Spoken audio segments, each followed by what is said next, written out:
I like that. I know, let's do it.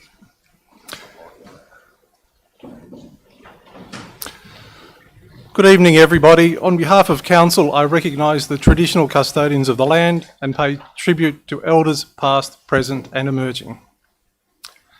As councillors of Ku-ring-gai Council, we should always be aware that the decisions that we make affect the daily lives of those we represent. Let us all make these decisions with knowledge, goodwill and respecting the views of others. So before we start this evening's meeting, I would like to outline a few points regarding the proceedings. Tonight's meeting is live streamed on the Council's website and only councillors and Council staff will be shown. The webcast of the meeting is available on Council's website. The webcast will commence once the Mayor is seated and will cease if Council goes into a confidential session where the public and press are excluded, pursuant to Section 10A of the Local Government Act. Council meetings remain open to the public as observers, but in line with the Code of Meeting Practice, speakers will now address the Council through the monthly public forums and not at Council meetings. For more information regarding the forums, please visit our website. All present tonight must refrain from engaging in disorderly conduct, publicly alleging breaches of the Council's Code of Conduct, or making other potentially defamatory statements. Councillors and Council staff must declare and manage any conflicts of interest that they may have in relation to any item of business that is the subject of the meeting agenda this evening.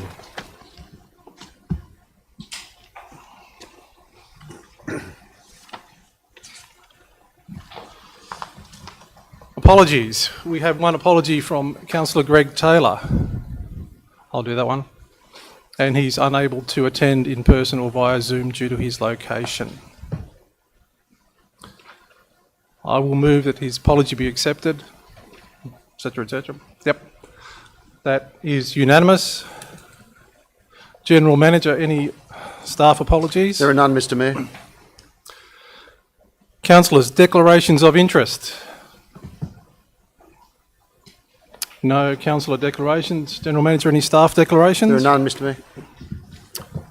General Manager, documents circulated to councillors. Mr. Mayor and councillors, just one in the Greens relating to a correction to the minutes of the extraordinary meeting of Council held on the 16th of March 2023. Thank you. Confirmation of reports to be considered in closed meeting. No reports, Mr. Mayor, but in relation to GB8, the Active Transport Reference Committee attachments 1 and 2 are confidential. Thank you.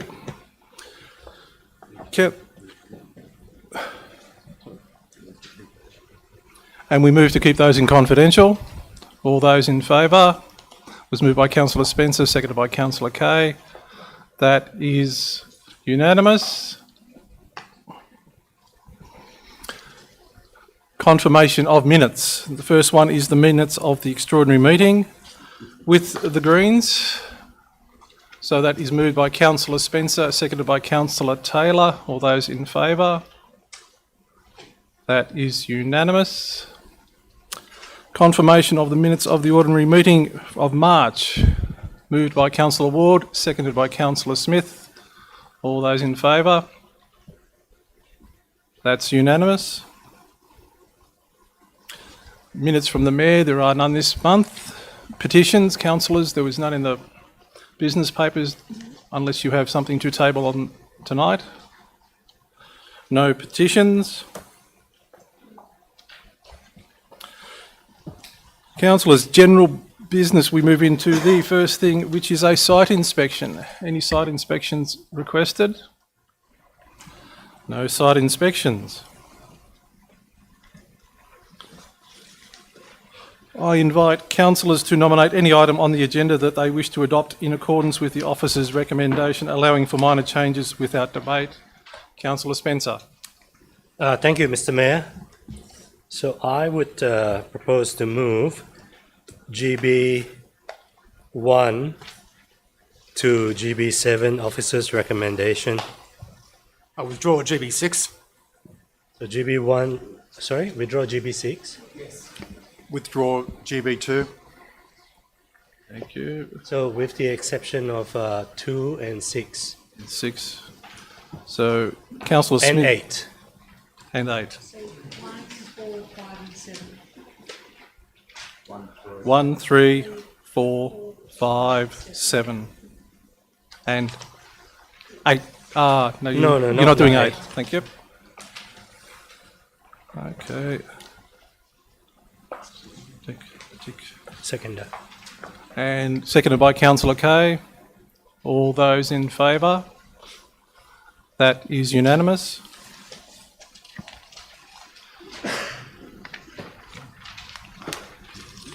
Yep.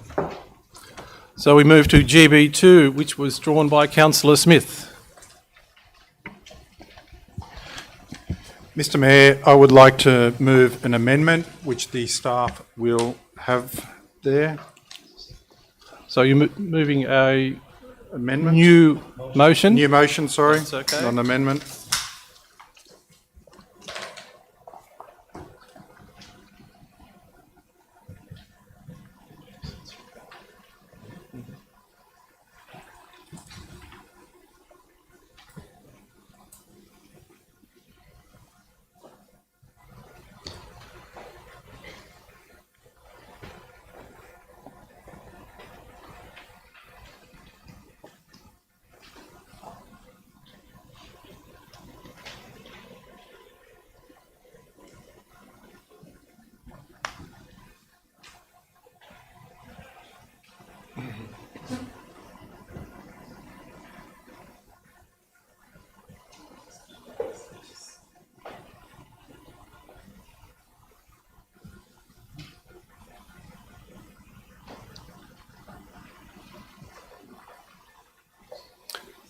And I seek a seconder for that.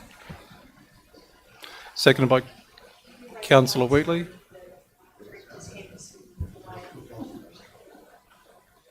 So it's just that last line, is that correct?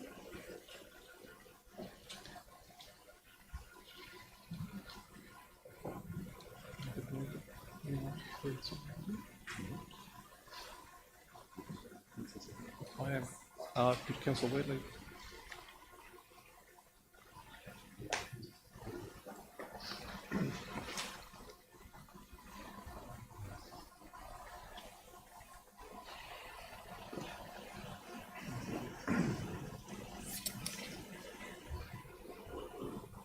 All clear.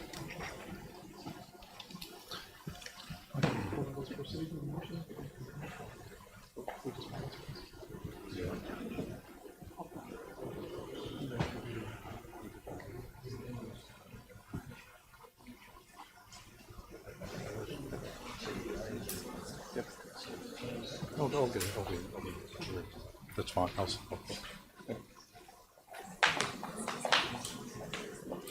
Well, we just make some.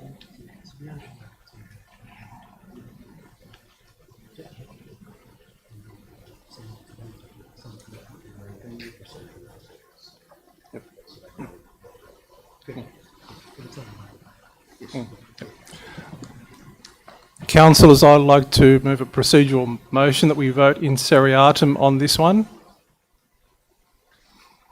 And that is seconded by councillor Spencer. All those in favour of voting in seriatim? Show of hands, please. Just unanimous, thank you.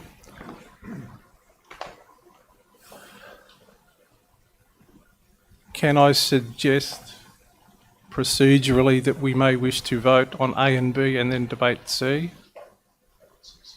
And vote on C separately? Yep. All those in favour? That is unanimous. So for the gallery, we are just debating point C.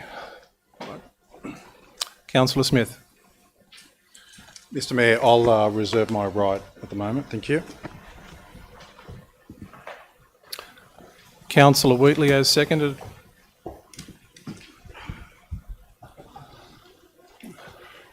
Regarding the GB2 scenario 1, which in this case is, I suppose, C, and the proposed option of the 17% special rate variation, I note that the vast majority of the potential SRV relates to the development of the Marion Street Theatre project.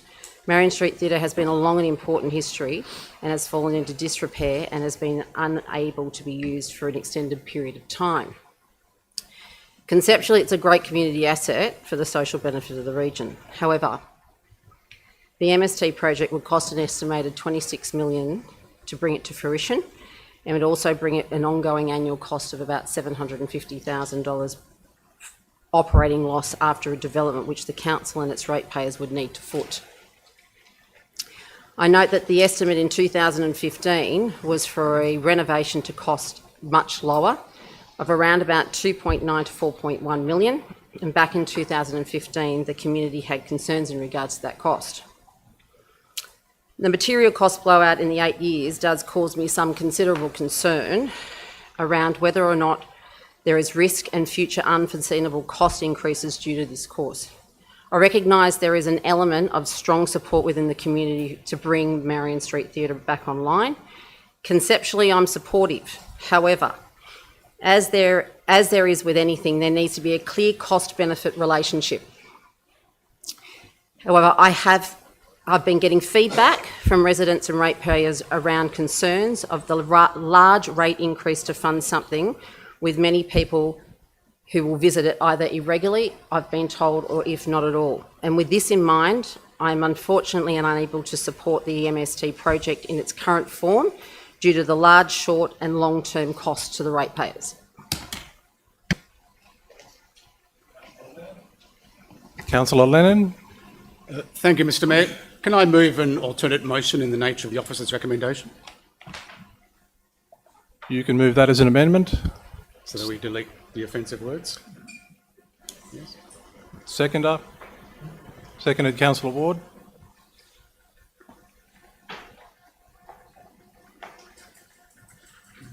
So this brings us back to the business papers and what the world expected us to be considering this evening.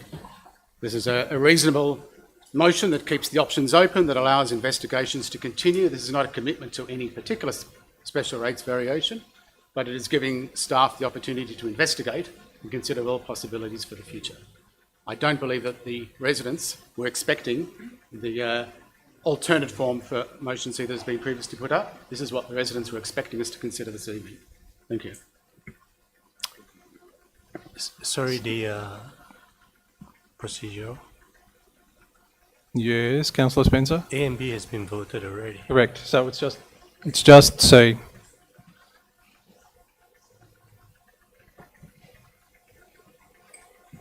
We're all good there?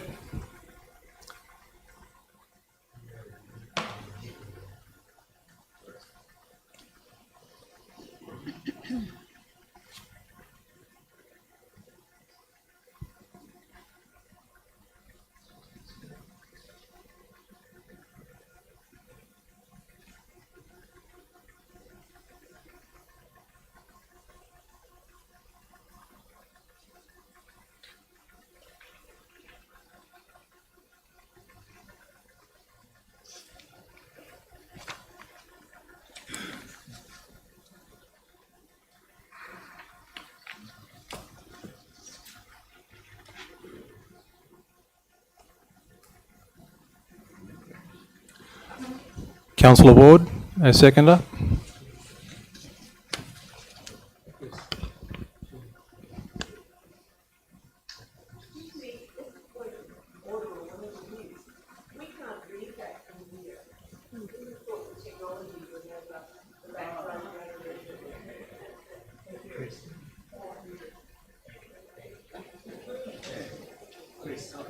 It is still point C because we've already approved A and B.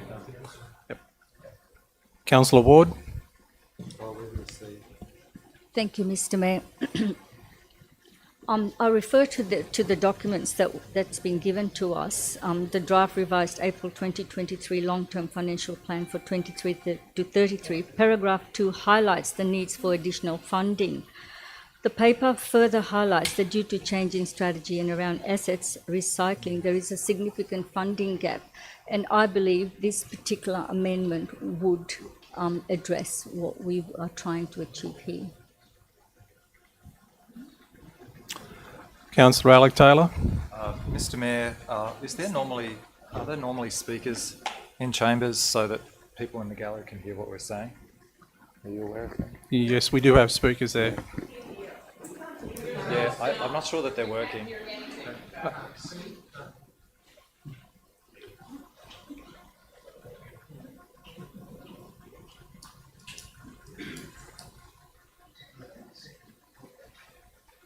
Can you hear us now? Can I just check that the gallery can hear?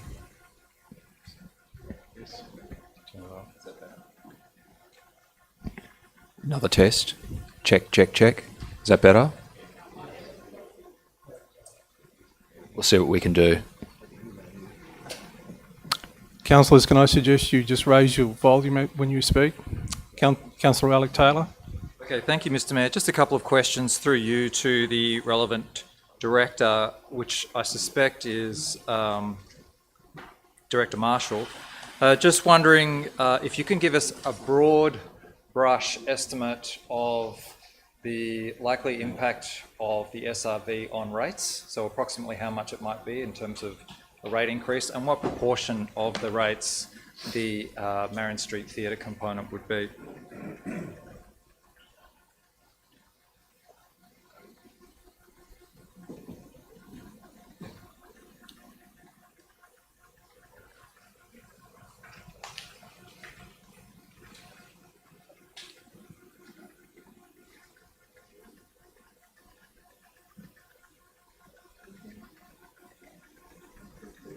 I could actually rephrase the question. He's almost there. Okay, I'll beg your pardon.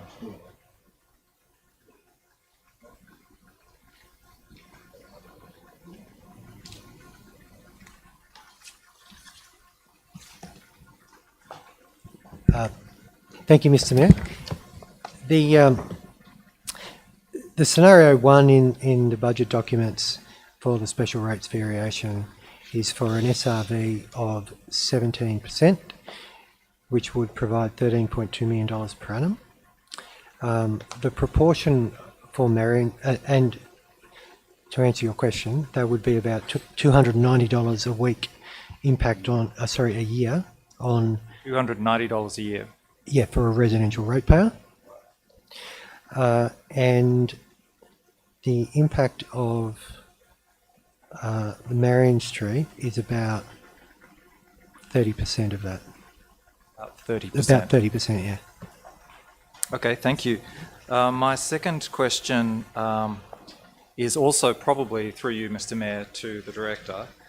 Is it possible for the community to decide to opt in or out of funding Marion Street through the SRV process? Could the SRV process be designed in a way to ask the community the question whether or not they're comfortable paying that additional amount for Marion Street Theatre?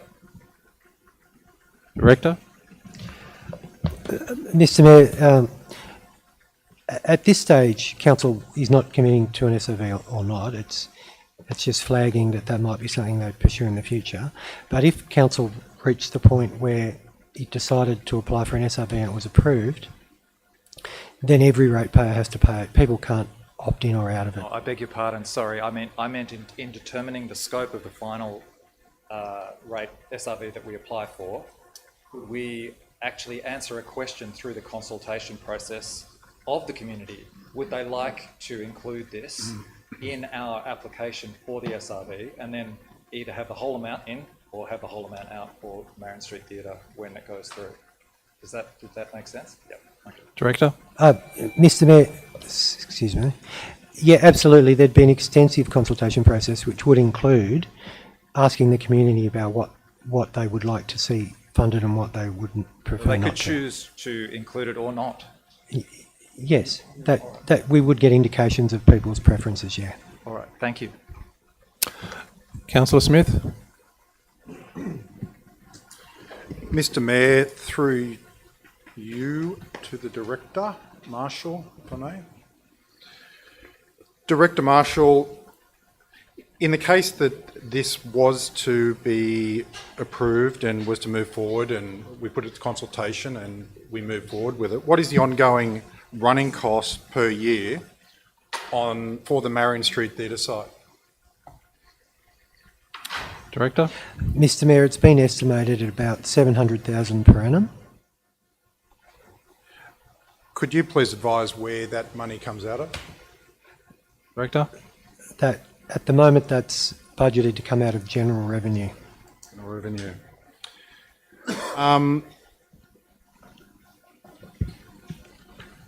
Could you please explain what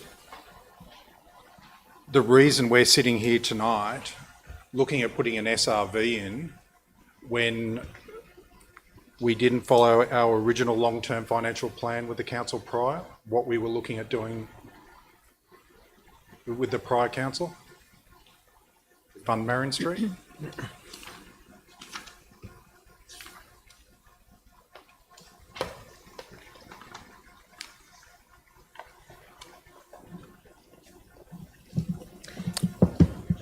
Mr Mayor, there's a number of reasons why we are proposing that council considers an SRV. Part of that is due to economic conditions, high inflation with rates pegged that don't cover that inflation. Part of it, and a significant part of it, is due to the condition of our infrastructure assets, which for some time we've been indicating requires additional renewal. We've also identified in more recent times that the condition of our stormwater assets are worse than we expected. Another significant element is that the previous, for some time, council, with a mind to its financial issues, had planned to sell property assets in order to fund some major projects as well as to contribute to the improvement of our existing infrastructure. For a number of reasons, they haven't progressed. As you're aware, the two very significant assets that were proposed for sale were the bowling clubs. The first thing that happened with that was they were not rezoned at the desired level, which reduced their value, and in more recent times council has decided not to progress with their sale at all. So that has meant that certainly for the major projects, the planned funding is not available. So for those reasons, they're the main reasons, infrastructure and the major projects funding, is why we're proposing a special rates variation.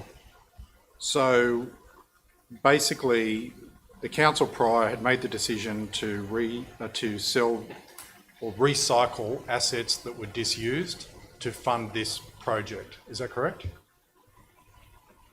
Director? Mr Mayor, yes, that is the case for Marion Street project, yes. Thank you. And in this particular, over this period of time, has the costs escalated on what the costs are on the Marion Street Theatre to when the council was originally going to move forward with it? Have our costs gone up? Director? Yes, Mr Mayor, they have increased significantly. You being our Director of Corporate and Finance, does it somewhat concern you with the overhead and the cost if we were to move forward with this project? Director? Mr Mayor, Don't mean to put you under the pump. well, look, that's a policy decision for council. If the council...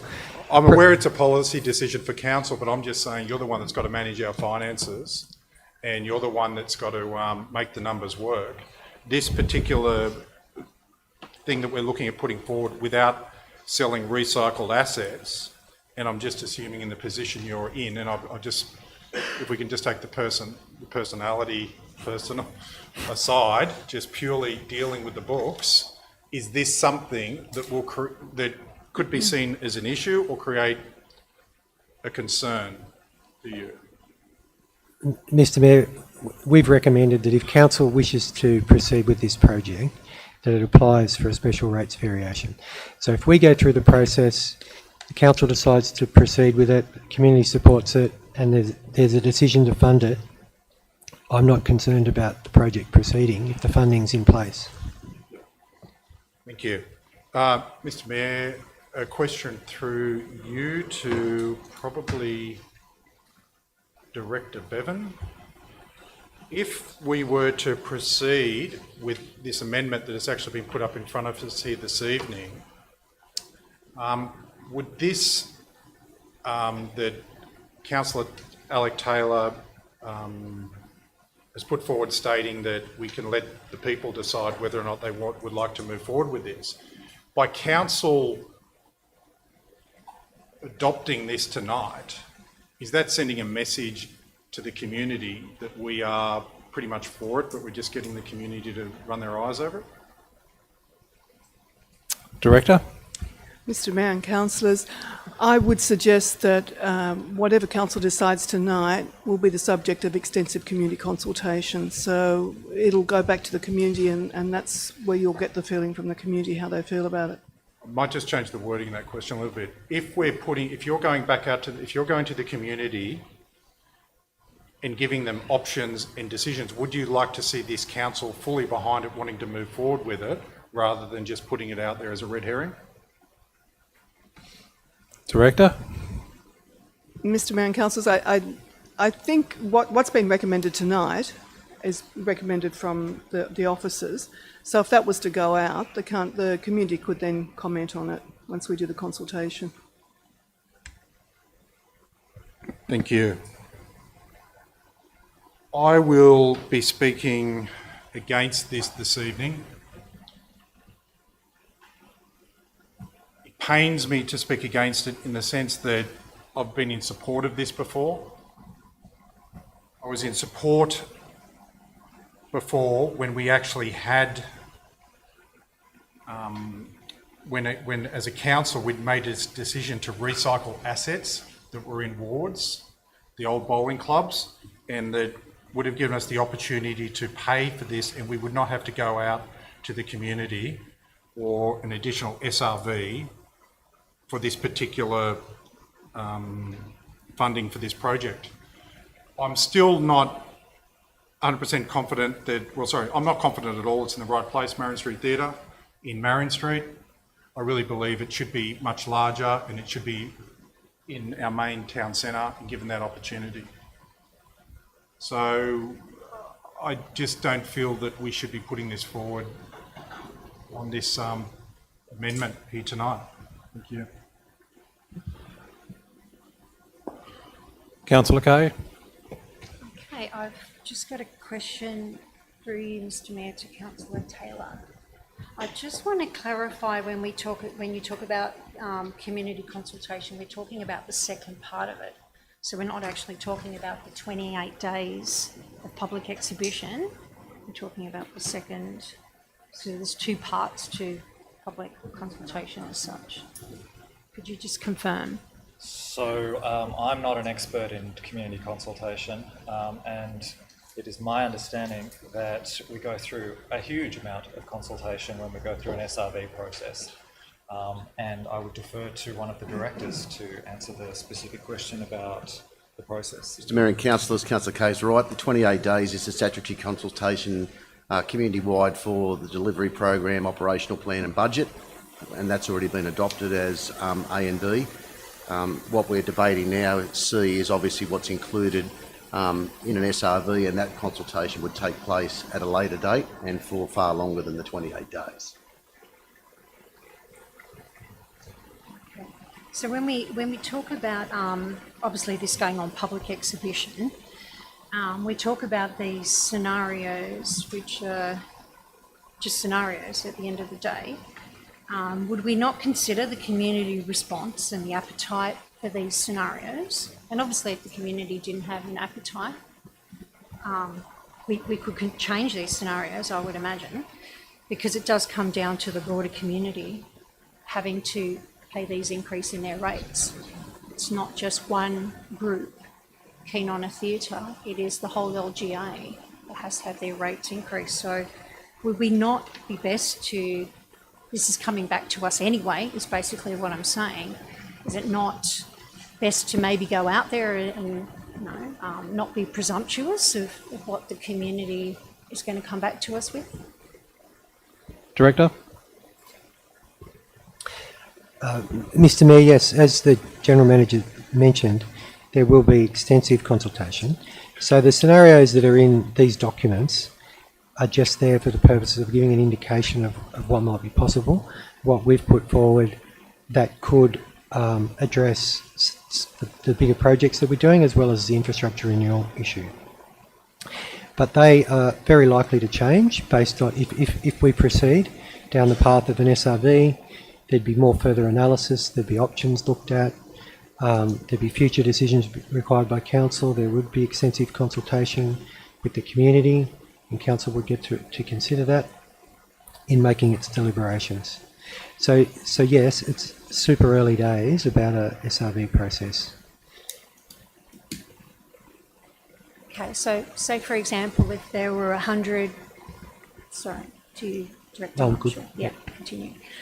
If there were 100 submissions against and had no appetite for Marion Street Theatre, obviously that would be taken into consideration and probably wouldn't be part of us even looking at a scenario. Would I be correct in saying that?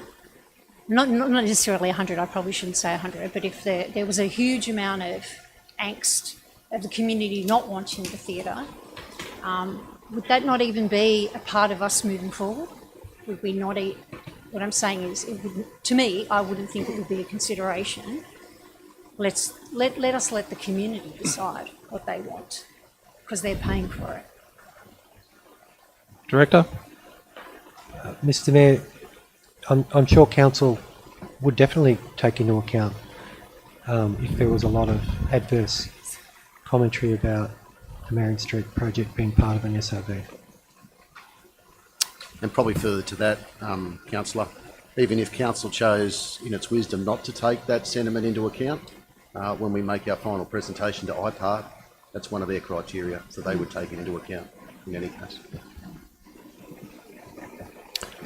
I might just jump in with a quick question here. And again, we're a long way down the track if we actually get to a SRV situation. Council and councillors will decide what's actually in or out. So we can add in and subtract. So there might be other options of that. I'm going to use the Marion Street Theatre, approximately $30 million that you may wish to spend on other projects. Is that correct? So council will be deciding at a later stage what is in an SRV that we put out for consultation.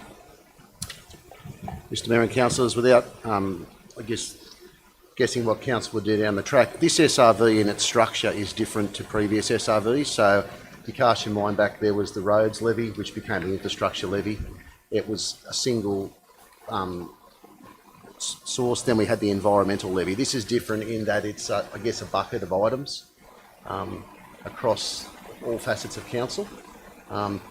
Look, it's not for us to decide. Council has to make a decision, as the Mayor said, as to what to go out to the community with, what they think is palatable to the community in terms of the global SRV. You know, is 17%, as Director Marshall said, palatable? Could it be 25%? Should it only be 10%? They're the sort of decisions we've got to make before you actually go out and start detailed consultation on them.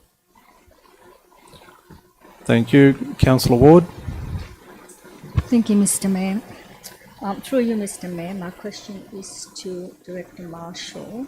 Director Marshall, for the purposes of the gallery on page 56 under Marion Street Theatre, and it's a follow-on question from Councillor Smith, we talk about the 700,000 for operational subsidy.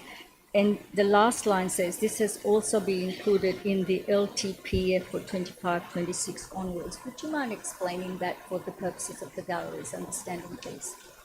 Director.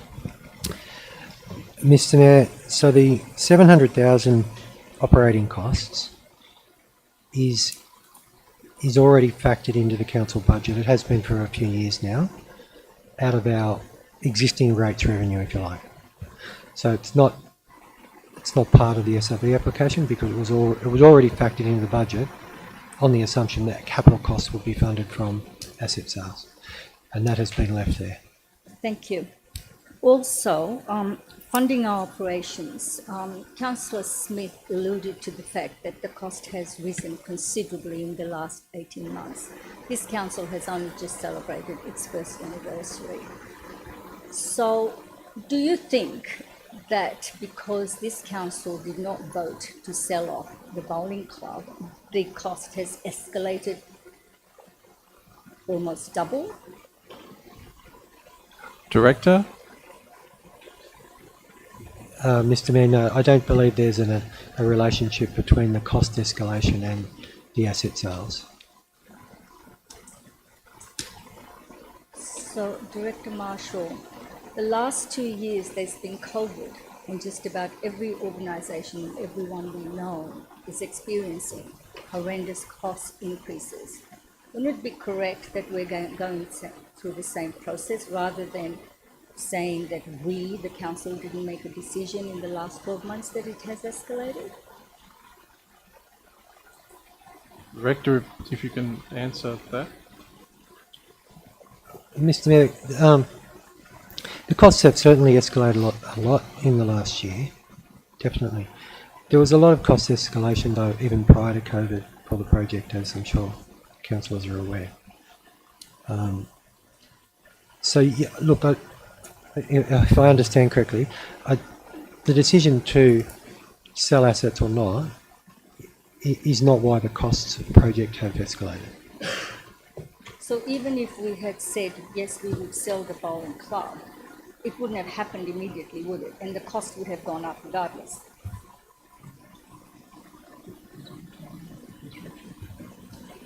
Director? Mr. Mayor, yeah, look, that depends on the earliest time the bowling clubs could have been sold. My understanding is that the sales, if they proceeded, wouldn't be far away now, so we could be implementing the project in the not too distant future if those bowling clubs had proceeded to sale. But the costs would be where they are. The costs would be where they are as we speak. My last question is that we are going for the SRV, for the St. Ives Indoor Sports Centre. Did we explore the sale of assets to fund that particular project? Director? Yes, we did, Mr. Mayor. That project was intended to be funded from asset sales as well. But because, yes, we decided not to sell those assets, is why we reverted to a rates increase for that project as well. So similar thing as the Marion Street Theatre then? Correct. Thank you. Director Watson, if memory serves me, I think you mentioned potentially we could have got this project up and running within this council term if we had have had the asset sales and had everything ready to roll. Through you, Mr. Mayor, it's a term achievement that this project should be substantially constructed this term, so that would have been the case.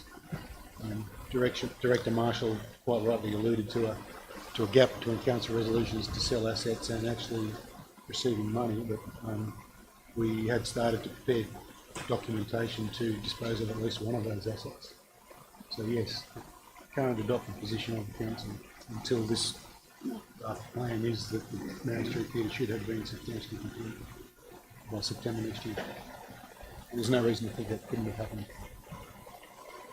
So further to that, it was councillors' decisions which delayed the construction of Marion Street Theatre. Is that correct, Director? There was a decision of the council from, I think, June last year, which said work on the theatre wasn't to start until there was a separate report back to council on funding. The report before you tonight, GB 6, I think it is that report, and that report is prepared on the basis of the financial sustainability report the council adopted back at the February meeting. Thank you, Director. Councillor Alec Taylor. Thank you, Mr. Mayor. So I'm actually going to speak to the SRV and in favour of this amendment. The only thing I'll say about asset sales specifically for Marion Street Theatre is that I look at the two bowling greens and I think about the growth in Ku-ring-gai that we've had and that we are almost certainly going to have again in the future. I think in 10 years' time, the population is going to look around and wonder where their green space is. And I think if we had sold those two bowling greens, which we still may, by the way, I think it would be stealing effectively from future generations their green space. But what I actually want to speak about is the SRV. So Ku-ring-gai's financial situation is untenable. The cost to fix our infrastructure assets, including roads, footpaths, buildings and drains, has blown out to nearly $300 million. Selling assets to pay the bills was never a sustainable strategy and is simply not feasible at that level with that amount of cost for the infrastructure assets. On top of that, the community expects us to deliver these new and refurbished facilities. In just the last 12 months, the cost to renew our infrastructure assets in an unsatisfactory condition has blown out to nearly $300 million. Staff reviewed the condition of our assets, particularly the stormwater drainage system, and discovered they were in far worse condition than previously assumed. Selling assets to fix our infrastructure was never a sustainable strategy. Last year's long-term financial plan assumed $36 million of asset sales to fund renewal of core infrastructure assets. The previous long-term financial plan actually acknowledged that approach to asset renewal is not sustainable in the long term and highlighted the need for additional revenue in the future. And I'd call your attention to the section in the business report before us today that says it was always a short to medium term tactic. We also need to find the funds to pay for the new assets that our community expects, and including the St Ives Indoor Courts and Marion Street Theatre rebuild. In the past, we have successfully used asset swaps to fund new assets. For example, years ago we sold the old depot to fund the new depot.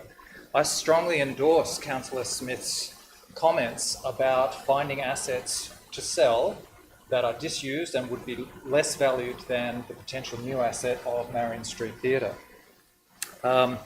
While we may still find acceptable assets to swap for these new assets, we could also ask the community if they would like to pay for them in their rates.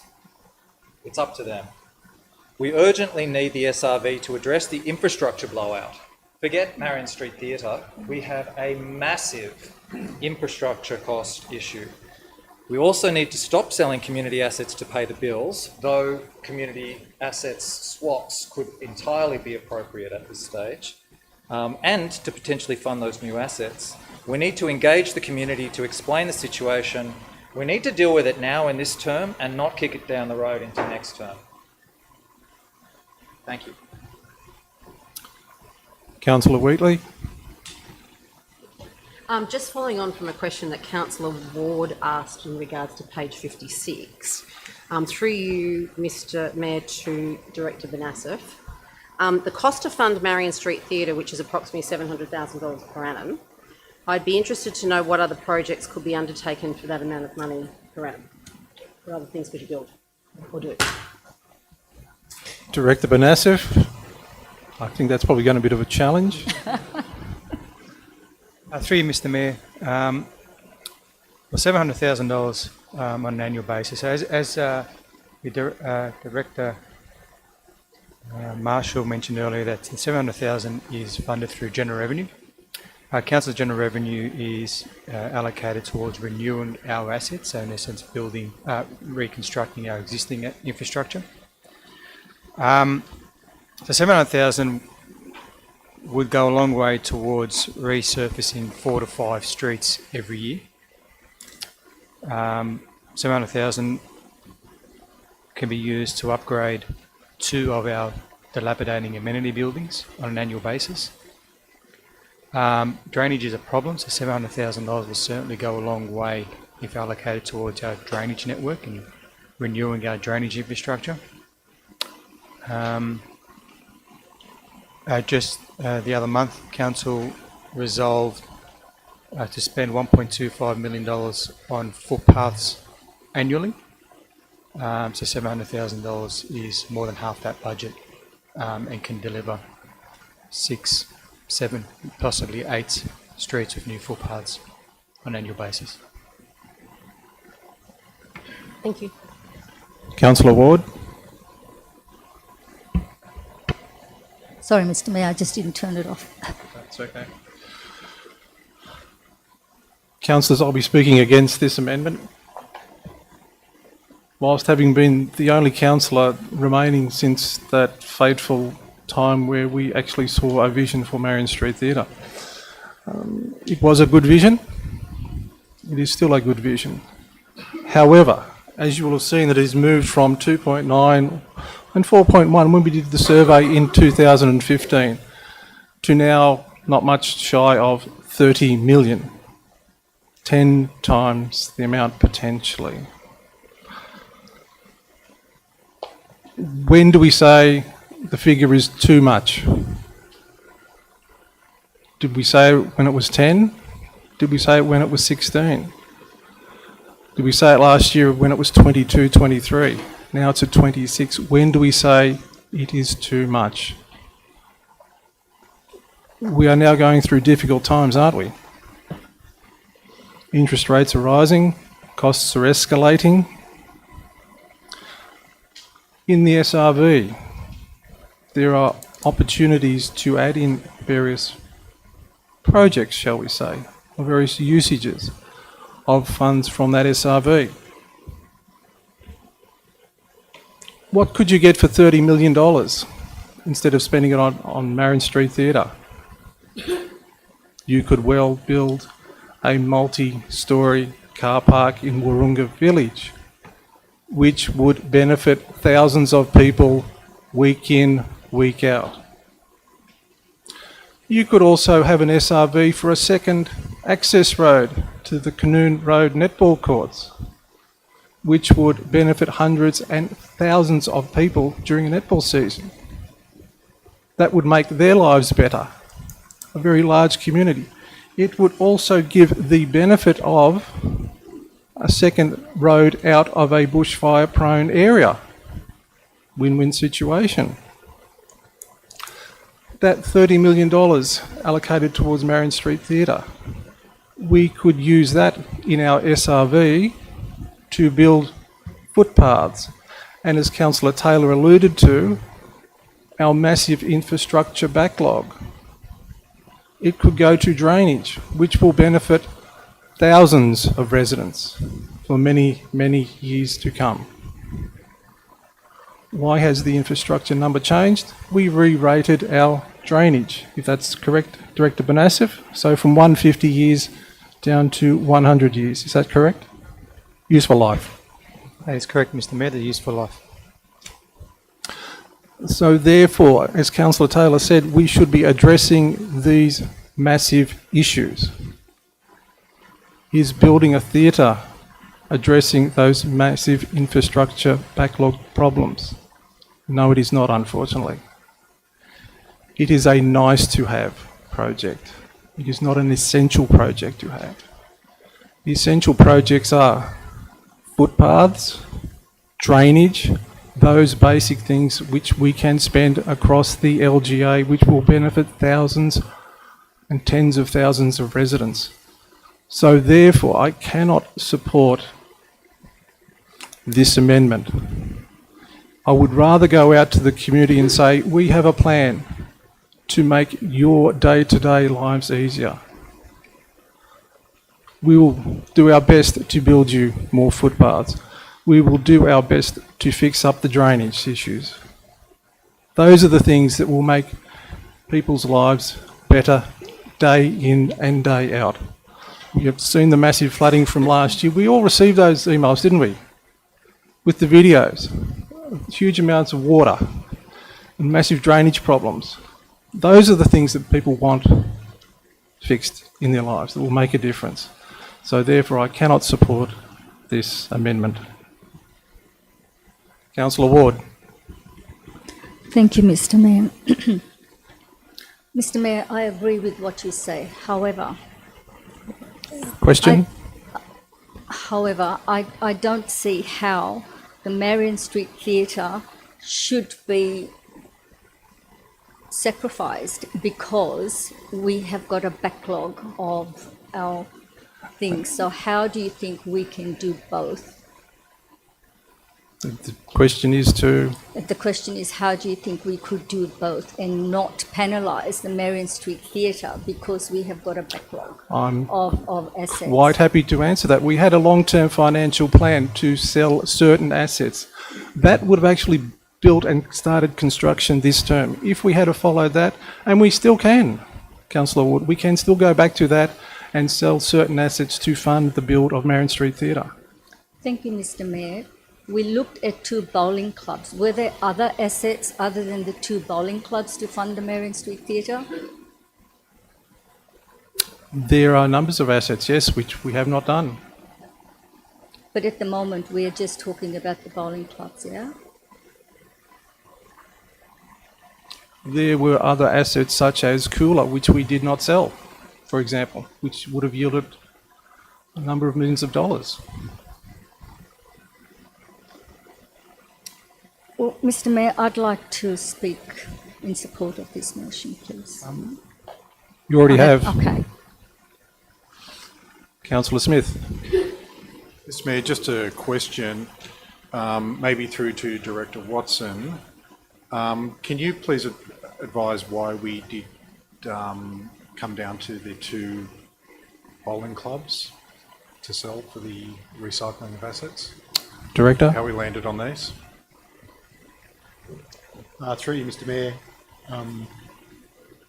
it's my understanding that there was never particular assets tied to particular projects other than the Linfield Library was tied to the Linfield Hub. But there was a pool of assets which were going through the process and a list of unfunded projects or projects to be funded from asset sales in the long-term financial plan.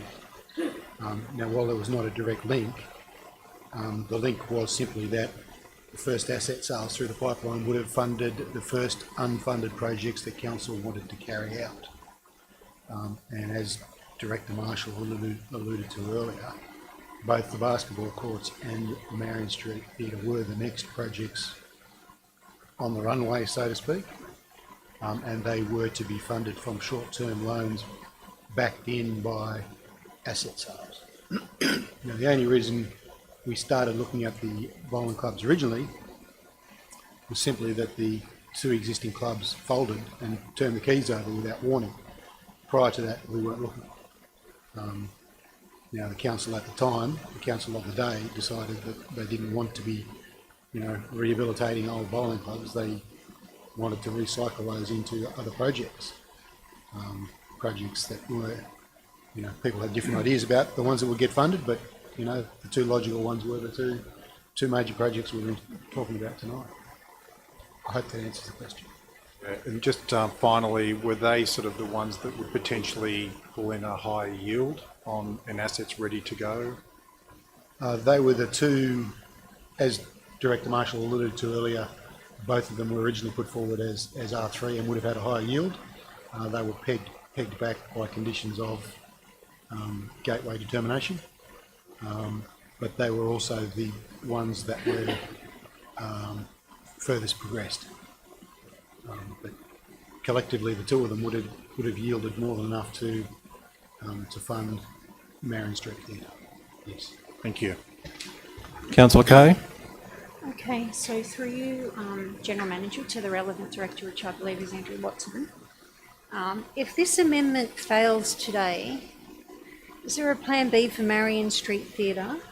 What action will be taken moving forward from a council perspective? So what will we actually do if this fails? Director. Through you, Mr Mayor, I have effectively had tools down on this project since September last year. The project is documented, ready to go to tender. My staff, my team are doing nothing on this project until it's funded.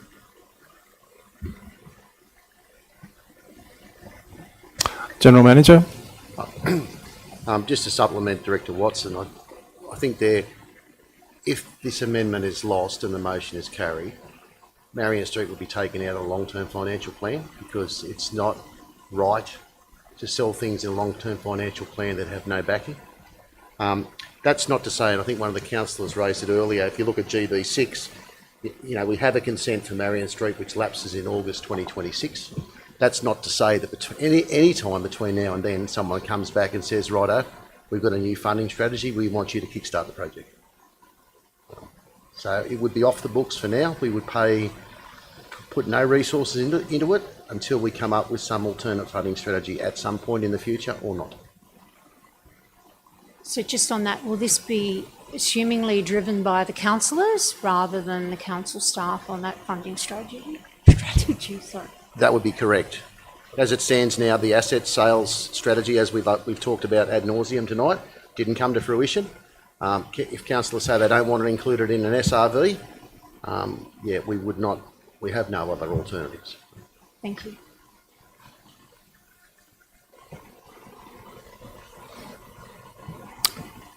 Just a quick question through to you, Director Marshall.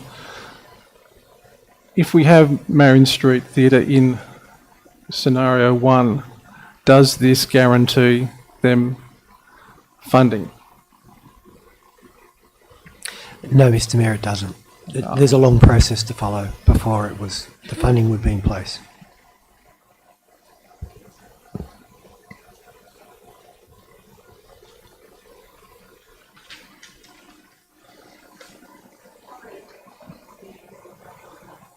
There's no comments from the gallery. Thank you. Please resume your seat.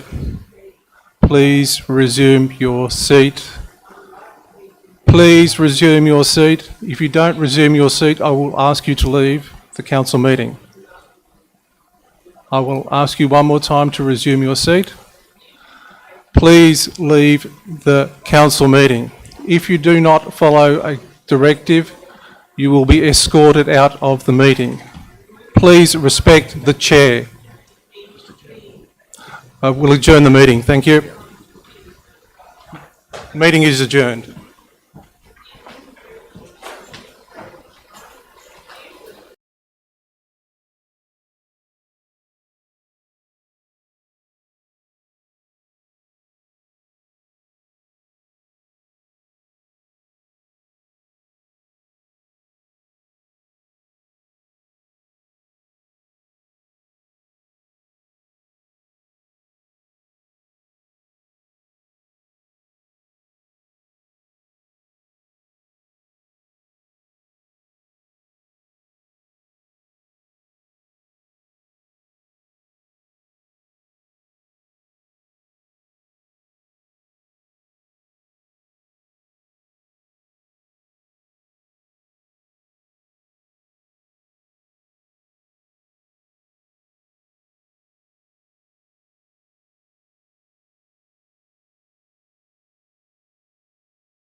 Continue on.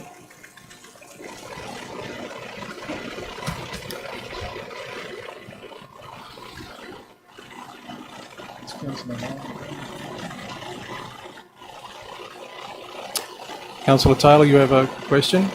Actually, I was just going to ask if we've had two for and against, as far as you know. We have, Mr Mayor and Councillor, so we've had Councillors Lennon, Ward and Taylor for the amendment and Councillors Smith and Mayor Pettit against. Comfortable taking it to the vote at this point, Mr. Mayor? I assume I have a right to close. Not yet. You would move a motion that the motion be put. If that gets up, the mover of the original motion, which is Councillor Smith, would actually sum up. If there are no further speakers on the matter. So am I just correct? Don't I get to sum up as the mover of the amendment? No. The mover of the original motion sums up. Which will be Councillor Smith. I would like to speak in response to all that we've heard, You've already spoken to the amendment.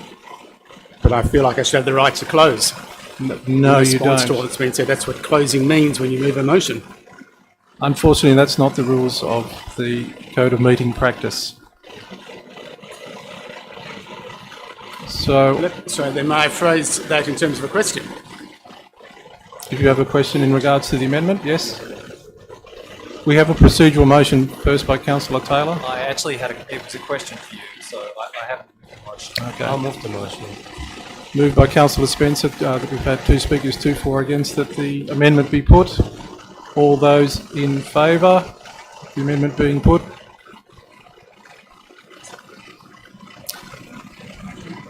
The amendment on the screen. So that we're actually voting to vote on it. So that is Councillor Spencer, Councillor Kay, Councillor Taylor, Councillor Wheatley, Councillor Smith, Councillor Pettit. Those against? Councillor Ward, Councillor Leonard. All we're voting on now, Councillor Ward, is whether we stop debate on the amendment and then vote on it, the substantive matter, or we continue debate on the amendment. Crystal clear? So all those in favour of ceasing debate and we vote on it? That is everybody except Councillor Nye, so that's carried. Oh, it's unanimous. He's now unanimous. Sam, a nod of the head does not necessarily help me out.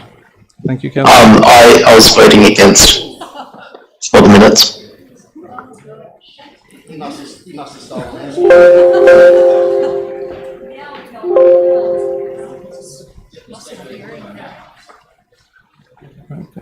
Yes, that was unanimous. So all those in favour of the amendment? And Councillor Smith, if you wish to sum up on it?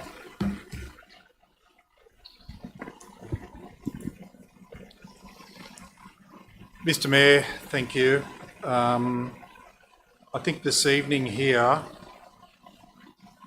it's one of those decisions, it's one of these items that we've got to deal with. It's very hard to deal with in the sense that we would like to deliver all these facilities to the community, but at the same time as councillors here, we've been put here to make the right recommendations and put forward to the community what we think should be done, not what we would like to be done. I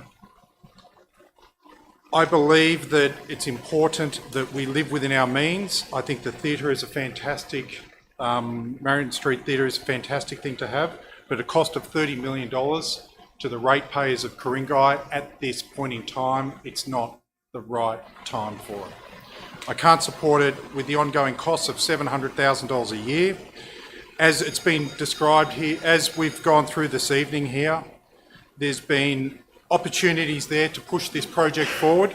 This council, and I'll repeat, this council was the one that decided not to move with it, but instead slug the residents with an SRV to prop up the money because the council can't make some hard decisions on some old recycled assets. I think it's, I think there is a place for Marion Street Theatre.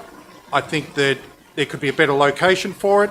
And considering from the times when both you and I were in support of this theatre, the costs have escalated.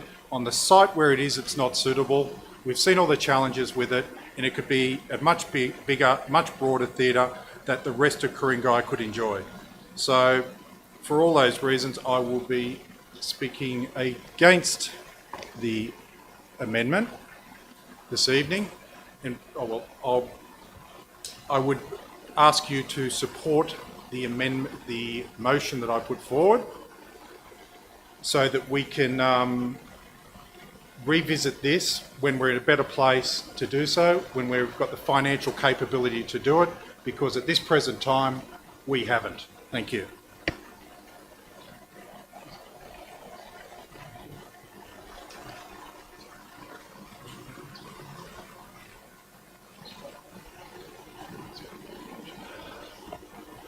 Councillors, so we now put the amendment.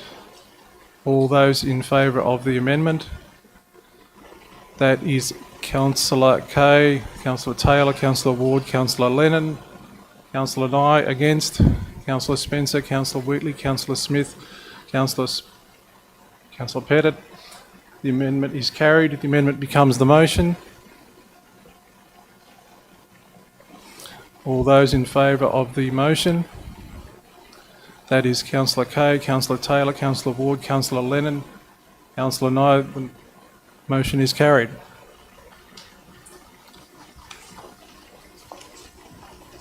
We move to GB6, and that was withdrawn by Councillor Lennon.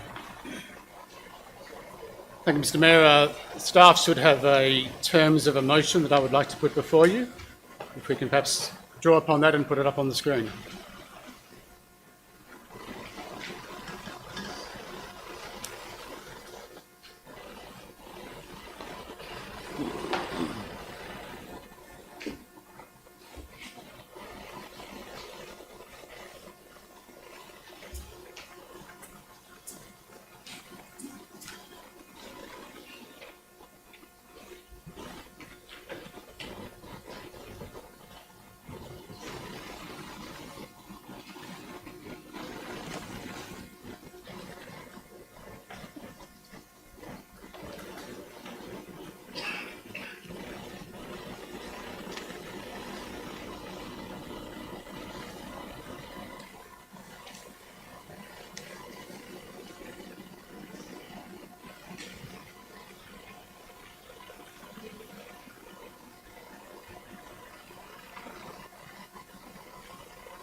Councillors, there's a seconder for that, please.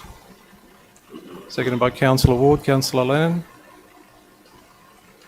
Thank you, Mr Mayor. Last December, when we considered the St Ives basketball courts, the indoor sports centre, as I read through the business papers, I was struck by the fact that everything we said about the St Ives basketball courts, we could say about Mayon Street Theatre. Everything. I don't play basketball. My family doesn't play basketball. But I recognise the benefit that basketball is to people because it contributes to their quality of life. We as a council should support basketball because we support sport. The same can be said for theatre. I know not everybody goes to the theatre. I would encourage everyone to go to theatre. I think it's a wonderful experience, but I know that not everybody does. As we heard last week from Wendy Blackstone, a cultural icon, I think, of Ku-ring-gai on the North Shore. Culture is the soul of the area that she loves. Let me say that again. Culture is the soul of the area that we love. We need something more to our lives than working and sleeping, eating and drinking. We need something to enrich us. We need something to inspire us and to move us. And culture does that. Theatre is one example, but so do many, many other aspects of culture. This is a chance to revive a theatre that was a significant part of Sydney's theatre scene for a long, long time. And but for quirky circumstances in the fall of HIH, it would still be there today. Mistakes were made and we have a chance to redress those mistakes. We have a chance to be part of the theatre scene of this city. Theatre is something that in Sydney we spread around the place. We don't just have a theatre district as other cities might, we spread it around. And the Main Street Theatre put Ku-ring-gai on the cultural map, not just the theatrical map, but the cultural map of this city. It was something of which we were all extremely proud. Even people who do not go to the theatre knew that Main Street Theatre was Ku-ring-gai's significant, important role in the theatre of this city. And all the actors and the actresses and the stagehands and everyone else that goes to the theatrical production, and ultimately in many cases film production, learnt their trade, developed their love and their skills in theatre at the Main Street Theatre. This is our chance to revive, to do something important, to show that life is more than just the mechanics, to show that we just don't lead life by accountancy. And I repeat, everything we have said about St Ives, we should say about Main Street Theatre. As we heard tonight, the St Ives basketball courts were due to be funded by asset sales. Council did not proceed with those sales, so we proceeded to a special rates variation. Every single argument I've heard earlier this evening in terms of the GB2 item could be said about every single cent that council spends. Every dollar we spend, we do as a priority. We know that we miss out on spending a dollar one place to spend it elsewhere. We try to balance the priorities. We try to decide what is valuable, what is worthwhile to people's lives and now into the future. The Main Street Theatre has enriched many people's lives and couldn't do so again if we revive it. If we bring it back to the people of this city, this municipality, but also this city, the people who will travel vast distances for good theatre. And the Main Street Theatre of old provided good theatre, very good theatre. Do we want to be a part of culture, or do we want to say, look, culture is being subject to a higher standard? So what we heard earlier this evening was a targeting of culture and of theatre that no other part of life gets. Basketball was not targeted the same way. Nobody said, oh, we won't do the basketball courts because we didn't sell the assets. We went to a special rates variation because we recognised that benefit. I put it to you that theatre is just as beneficial. Some would say more, but at least as beneficial. And I would encourage everyone to experience theatre and to take up the opportunity to have that close by, to make this municipality a contributor to the cultural life of the city. Because we do need something more than just living, working, eating and drinking. We need to be more than a balance sheet. We need to be more than just looking at life in terms of dollars and cents. We need to enrich ourselves and enrich each other as theatre can do. The Main Street Theatre did it in the past and can do so again. And I repeat, every single comment I heard tonight, earlier discussing GB2 against Main Street Theatre, could be said against the St Ives basketball courts and against pretty well everything we do. Every cent we spend is at the expense of something else. But we value culture because we value our lives, because we value our souls, we value our emotions and our feelings in a way that theatre can provide that very little else can. I thus import these motions to you. Thank you. Councillor Ward. Thank you, Mr. Mayor. Mr. Mayor, Marion Street Theatre is an iconic Ku-ring-gai cultural institution with historical importance. Until its closure some 10 years ago, the theatre was an important and integral part of the community and was well-used community asset. It was built as a memorial hall to those Australians who gave their lives in the First World War. Many of our residents and beyond have fond and wonderful memories of this theatre, and indeed professional actors today started their acting career here. In June 2018, the Council committed to the renewal of MST and agreed that work would begin within 3 years. Save and Support Marion Street Theatre volunteers did an amazing work to keep this project alive. Whilst all necessary approvals to proceed are in place, funding the project was always dependent on the sale of underutilised assets. The residents are frustrated that years has passed, considerable money expended, and here we are still discussing funding for this important project. Some residents are of the view that the current GB is moving MST reopening into an uncertain future. For 6 years, the only plan was the sale of assets, and now Council is looking at special rates variation.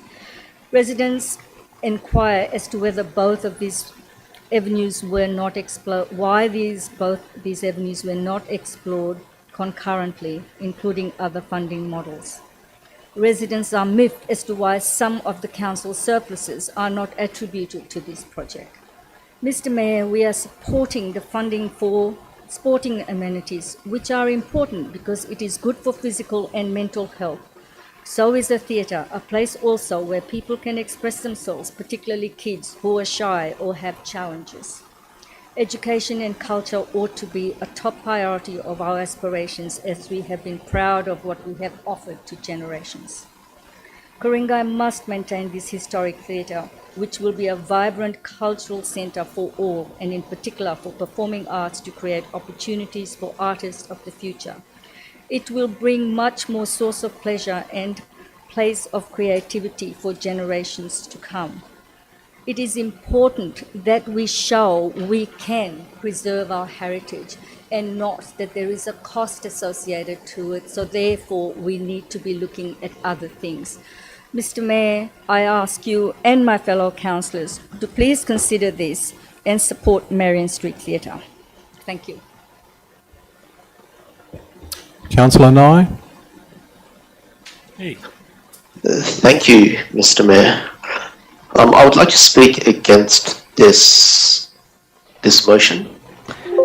Now, the reason why I speak against this motion isn't because I'm against the concept of a theatre in Ku-ring-gai. In fact, I do support the idea of having a theatre here, whether it's a 249-seat theatre in Marion Street or perhaps a larger one in the Gordon Civic Hub. But why I am speaking against this particular motion is that it sort of jumps the gun on what I believe we voted on in GB2 just a few minutes ago. In GB2, my understanding was that we are considering the possibility of a number of different scenarios for a potential SRV that we as a council have yet to agree on. Now, if we do vote in support of this GB6, then it basically sort of, instead of saying there's multiple scenarios that we can consider, we've basically narrowed the scenarios to it must include St Ives and it must include Marion Street, and it sort of precludes the possibility of other scenarios or other combinations of assets or benefits that could potentially come out of a SRV. I don't think it's wise at this point in time to rule out those other options or those other things that we could consider as part of an SRV. I think it's better to leave options open.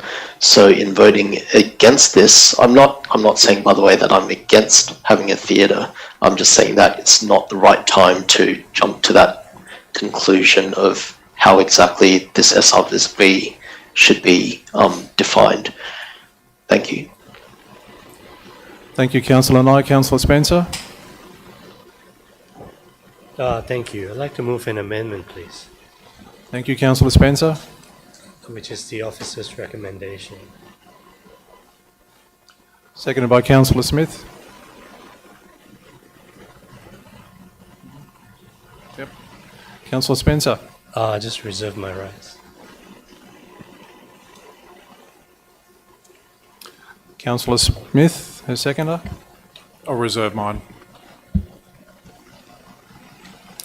That's okay. I might actually ask some questions.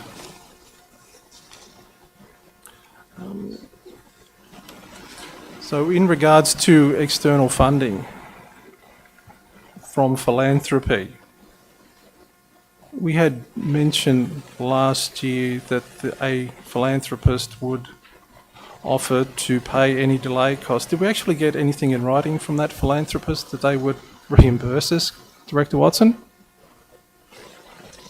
Not to my knowledge, Mr Mayor, no. Okay, so the philanthropy didn't come through in that particular situation. Also, just questions in regards to external funding. Back in June 2017, Council voted to grant the Save Marion Street Theatre Committee $37,000 for the cost of a feasibility study. Was this money used to engage a consultant to prepare a funding feasibility study? Director Marshall. Director Watson. Director Marshall might be able to answer that one. Mr Mayor, yes, the funds were used by the committee to prepare a feasibility fundraising study. Thank you. And was this fundraising feasibility study to target a certain amount of money? If so, how much? Mr Mayor, the main conclusion from the study was to target an amount of $4 million from donors. But in order to achieve that, it did require an additional investment by council towards the consultancy of between $600,000 and $900,000 over 3 years. So that report was put to council and council decided not to go down that path. Thank you, Director.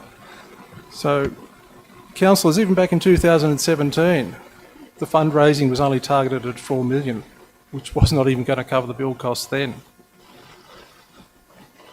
External funding from the public for $30 million, don't see that happening. Director Marshall, in regards to the aforementioned funding from state and federal government, did we receive anything from the federal Liberal government in 9 years of office from them, given that the local member was the Arts Minister? Did we actually receive any federal funding grants? Mr Mayor, no, we didn't receive any. Did we go out and ask him? I might refer that to Director Watson. Director Watson? Through you, Mr Mayor, not to my knowledge. It's council's custom and practice to work through published grant funding programs only. And was there any federal grant funding programs that would have yielded some $25 million for us? No, Mr Mayor. Okay. Director Watson, has the Labor Party proposed any potential $30 million grant funding projects for us? Not to my knowledge, Mr Mayor. Okay. Further question in regards to state funding. In the 10 years of the Liberal government, did we receive any funding from our state member for Marion Street Theatre? Director Marshall. No, Mr Mayor, we didn't. Director Watson, did we go out to our state counterparts and look for any grant funding? Same answer applies before, Mr Mayor. We only work through published grant programs. And with those published grant programs, was there enough for $30 million available? No, Mr Mayor. You might be able to speculate on this one. Is the state Labor government proposing any funding proposals of $30 million plus for the arts that we could actually get? Not that I'm aware of, Mr Mayor. Okay, I just thought I'd just clarify that.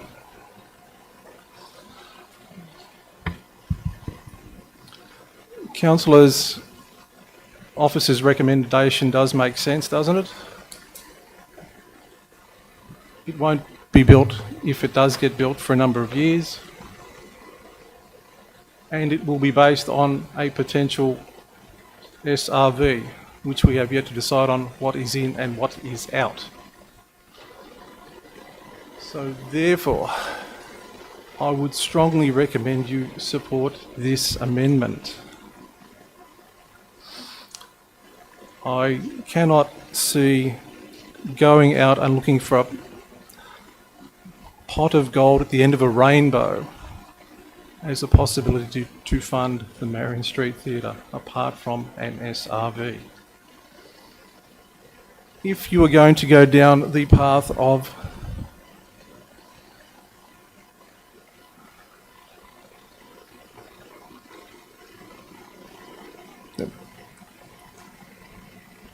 Director Watson, if you just clarify that for me.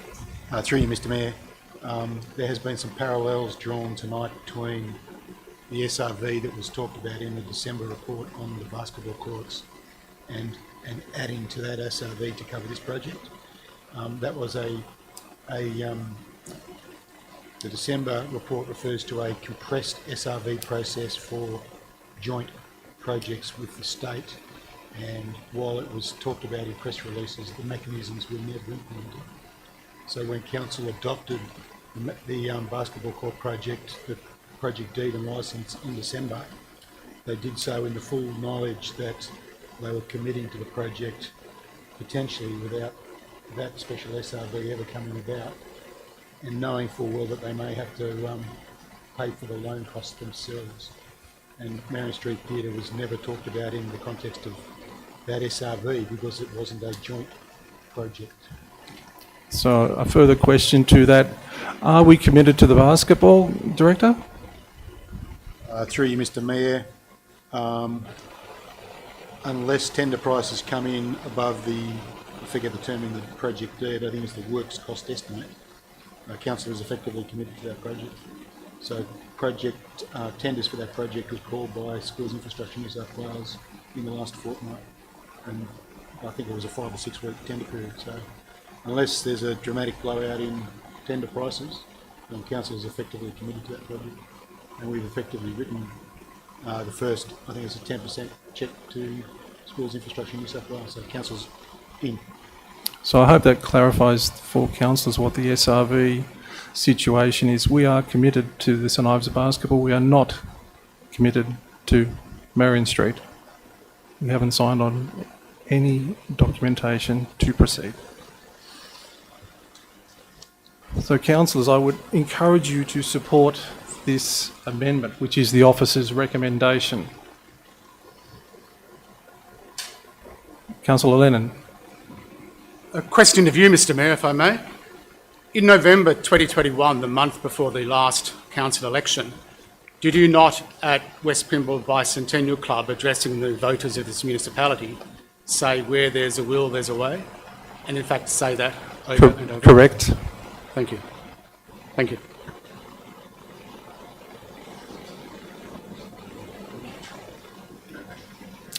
And further to that, there is a will, but there is no way. I'm sorry, Mr Mayor, are you saying that you were incorrect in what you said before the last election? No. Well, is there a will, is there a way?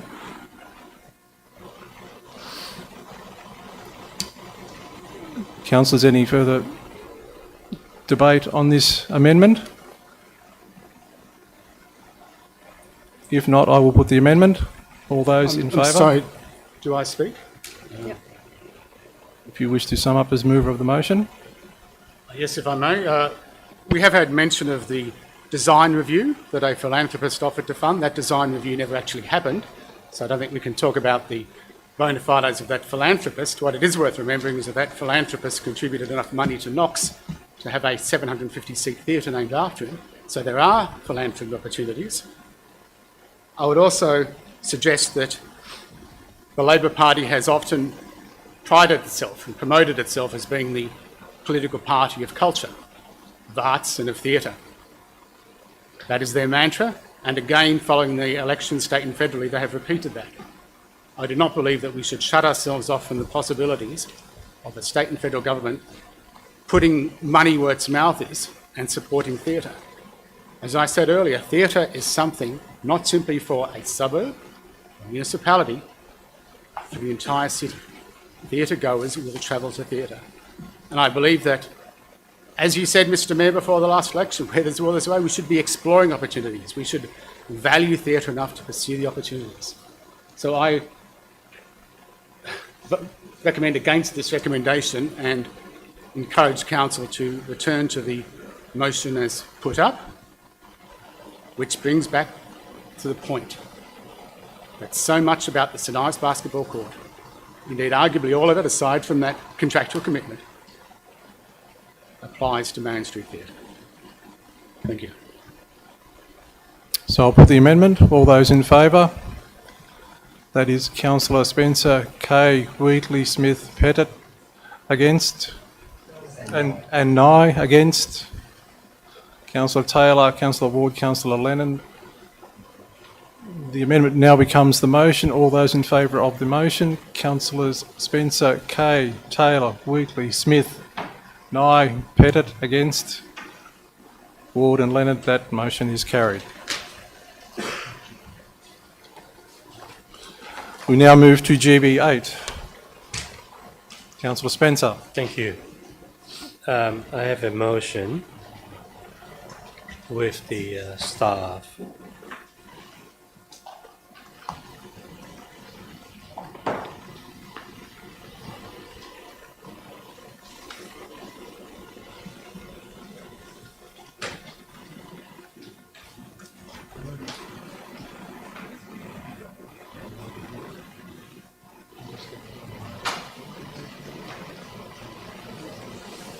Just need a second. A second. Yep. Second. Seconded by Councillor Kay. Thank you. Before I call you to speak, is there any dissent against this motion?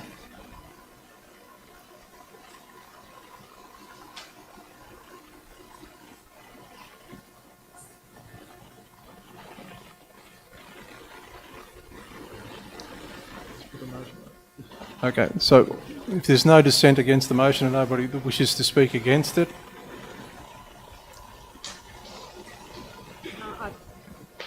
I would like to do a minor amendment absorbed into the motion, if I may. if you Yes. Yeah. want to speak and provide that to staff. Yeah. Okay. Well, basically, I'm just adding to point C that council seek further nominations from community members. Sorry, I think point C below the Belarus, so after the Belarus, sorry.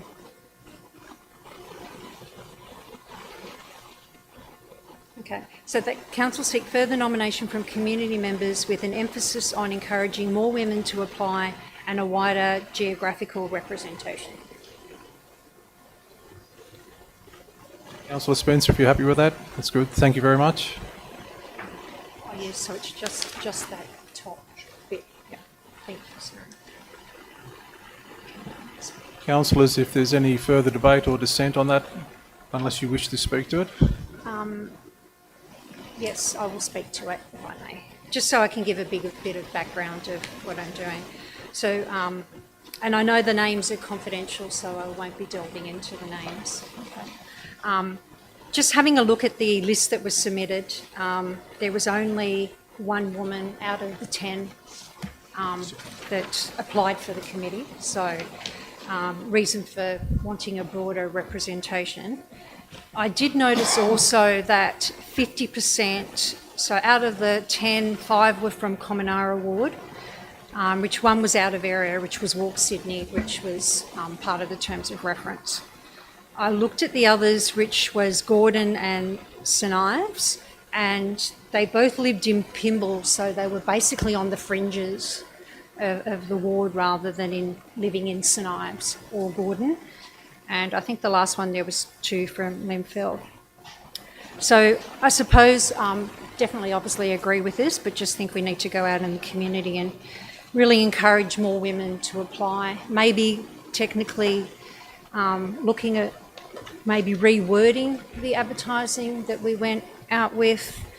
I thought it sounded quite engineer type in its approach. And think maybe have more of a friendly community focus to it so it can attract more people. But that's all I have to say. Thank you. Thank you, Councillor Kay. I'm sure staff will take that on board. And yes, I did notice there was a lack of female Nominees. Oh, and just quickly too, there was no one from Warringah Ward at all. All right. There was one that's there's one pre-approved. Yes. Yep. All right, councillors, let's just vote on that. All those in favour? That is unanimous.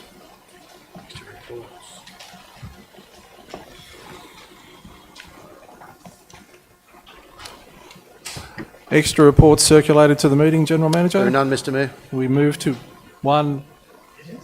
NM1, which, Councillor Spencer, we're just...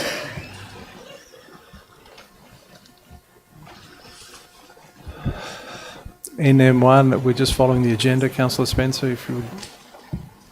Which was a notice of motion by Councillor Smith and myself. Councillor Smith. Mr Mayor, I'd like to move NM1 as printed. And I'm happy to second that. Councillor Smith. Mr Mayor, it's gone a little bit longer than what I thought, so I might sort of cut to the chase on this one. So I'm going to get right to questions, and the person that just seems to continually get attacked here, well, not attacked, questioned, is Director Banasif on operations. So if I may ask some questions to Director Banasif.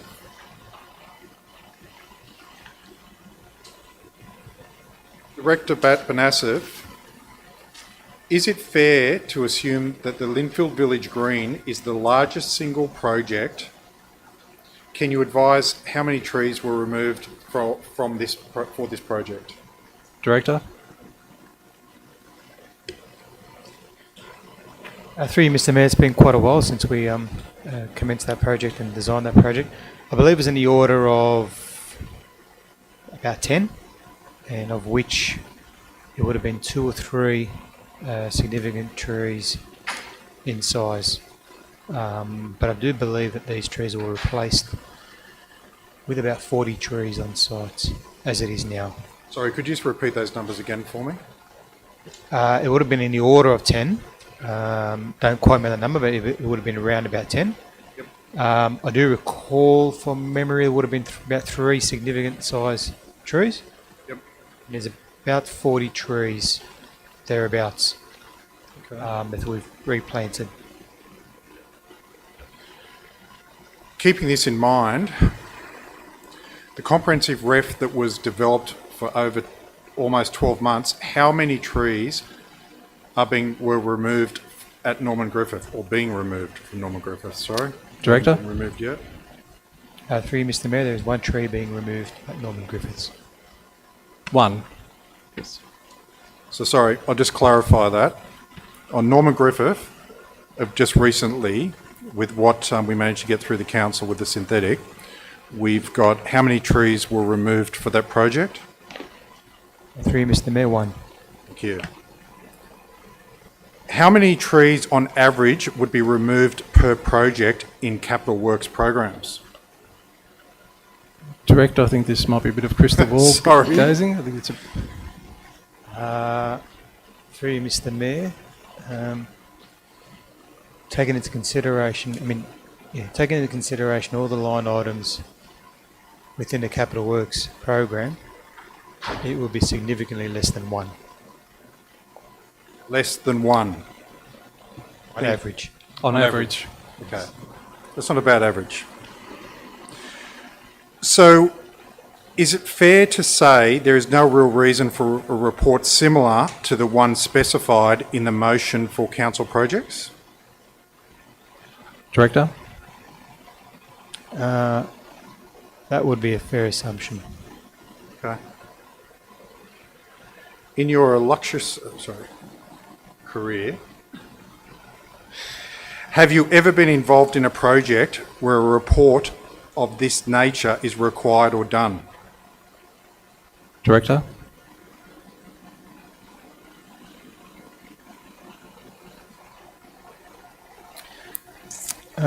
Through you, Mr Mayor, not directly.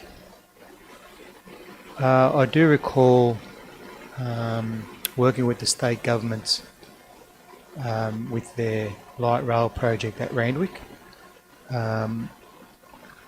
the state government drafted or engaged a report of similar nature, I believe. And council worked with the state government to relocate, I believe at the time, about 51 fig trees into council open space areas. Councillor Smith? They're big trees. Through Mr. Mayor, they were significant trees. Thank you. That'll do for the moment. Thank you, Councillor Smith. Mr. Douglas, your turn. How many trees are we actually removing on this LVH site?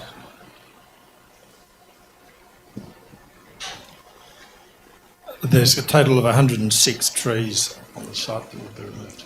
Thank you. Is this the largest number of trees that council has removed on any one project that you are aware of? I'm not aware of how many trees this council has removed on projects other than the proposed removal of trees on this one. I might throw that out to any director. Have we removed such quantum of trees on any other project? Director Banasif?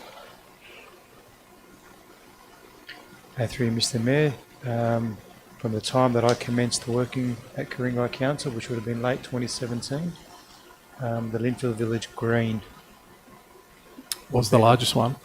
Linfield Village Green would be the largest. And that number was again? Around a 10. 10. Okay, 10. 106 on the hub, 10 on the green. Okay, thank you. People ask, why do we need another report? Why do we need to inform the public again? Very simple. We have 106 trees being removed. We had Support Linfield send round an email, and I quote, simply, there are a few trees on the hub that will unfortunately be removed as part of the creation of the Linfield Village Hub. Can any councillor please explain that 106 actually equals a few?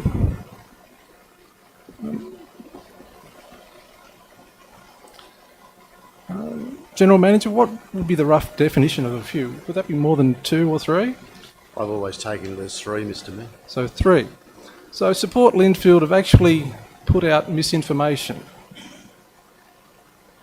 As far as the residents are concerned, on that mailing list of almost 2,000 people on that database, they have informed those people that a few trees will be removed, i.e. 3, not 106.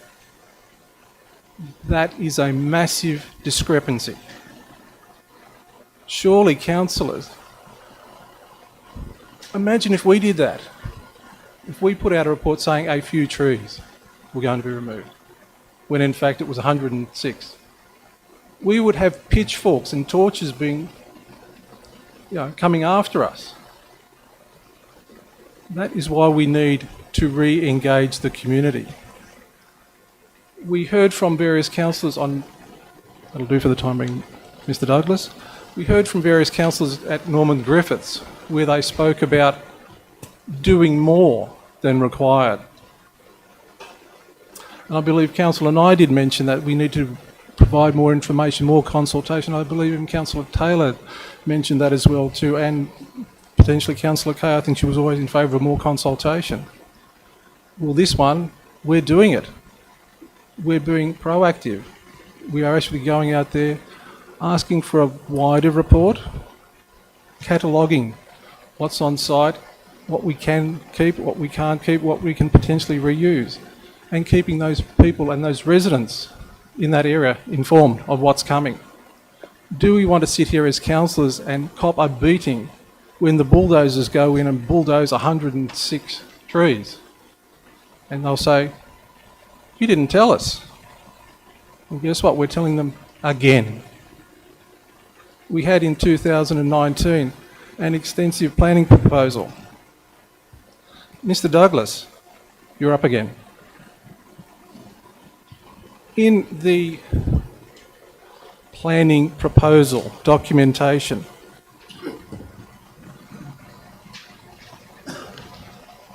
that was distributed to councillors.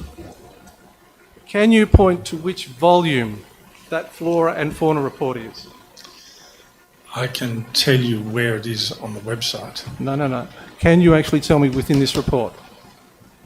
Not off the top of my head. Mr. Mayor, I believe Because I want to actually using find props. out- I believe you're using props, Mr. Mayor. If business papers are props, it's a sad day. So I want to find supposed to easily where 106 trees is listed within that report. Is that anywhere within that planning proposal? It's Summary? definitely within the planning proposal. It's in the flora and fauna assessment report. But you're unable to point me in that particular page at this point in time? I don't have it in front of me. Fair enough. So that's why, councillors, we need to give that information out to the people in a simple form. If we can't find it, if Mr. Douglas can't find it easily, how do we expect the people and the residents to go back and find that information amongst all that extensive information? Thank you, Mr. Douglas. That is why we are re-engaging the residents, to keep them informed, to keep them up to date. That's our job, isn't it? Wouldn't you agree that providing that sort of information is what we should be doing?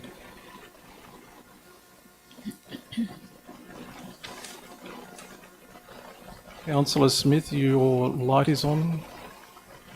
I was actually next in line, Mr. Mayor, but I... You fell off the list.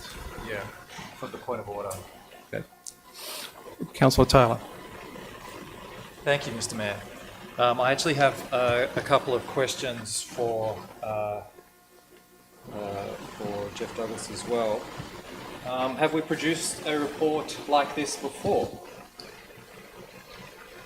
A report which catalogues the trees on site? There was a report that catalogued the trees on the site produced in 2015 when the proposal for the Linfield Village Hub was first put.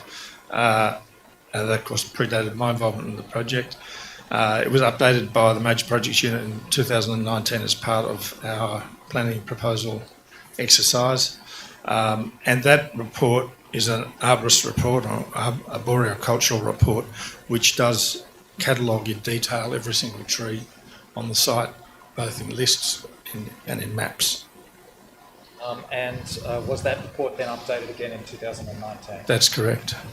And was it put on public display in August of 2021? I don't believe it was put, that particular arborist report was put on public display, but the flora and fauna assessment relied upon it as a source document and presented the same facts, but not in a tabulated form. So a report of the kind that we're talking about was put on display less than 2 years ago on public exhibition. In the form of the flora and fauna assessment by Ecological.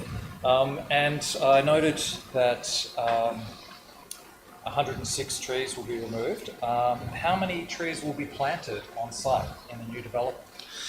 So the final number will depend on the approved DA design, but the indicative planting schedule that's been prepared as part of the bid documents by the Major Projects Unit says that there will be, let me find it, 82 new trees, including 16 1,000 litre pot size, which are massive, large trees. So we get mature trees on day one, and 21 800 litre trees. So the intention is to have some big ones on some day big one. ones at the start. Yeah, fantastic.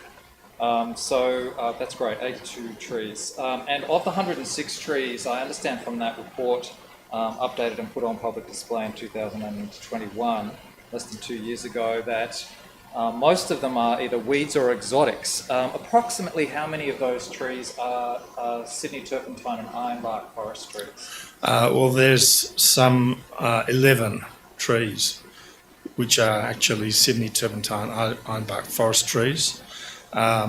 These might be 12, but I need to get an ecologist to actually confirm the number. But going through the schedule of trees, that's what I understand to be the case. There's also a number of and these trees are not critically endangered trees, because the Sydney turpentine ironbark forest trees are the critically endangered ones. There's 11 of those. There's a number of what's called high landscape significance trees, 9 of those, and then a further very high landscape significance tree, which is a tallowood, which we're retaining. So, and the rest of them are all of low significance or weeds. Okay, thank you. So I would like to move an amendment, which I believe staff have on file. And I'll just read it out while staff are pulling it up. It's pretty simple. It's one sentence. That council staff report back to council on available options for environmental offsets, including reasonable restoration of the locally Indigenous canopy on site, in line with the existing process and timeline for the project. And I have one more question for you, Mr. Douglas. So I beg your pardon, I should have asked this before. Not at all. Is it possible, or how could we plant some Sydney turpentine and ironbark forest trees on site in the new development? Sure, well, that's certainly possible. I've been speaking with our landscape consultants, and they say that we could plant some of the species from the Sydney turpentine ironbark forest on the structure, such as the Angophora costata and the Corymbia gumifera, which is they're both the Sydney red gum and the red bloodwood. The larger trees within that community, the Sydney turpentine ironbark forest community, could be planted as street trees around the perimeter. So a substantial amount of replacement trees could be recreated. Thank you. Seconder? Seconded by Councillor Nye.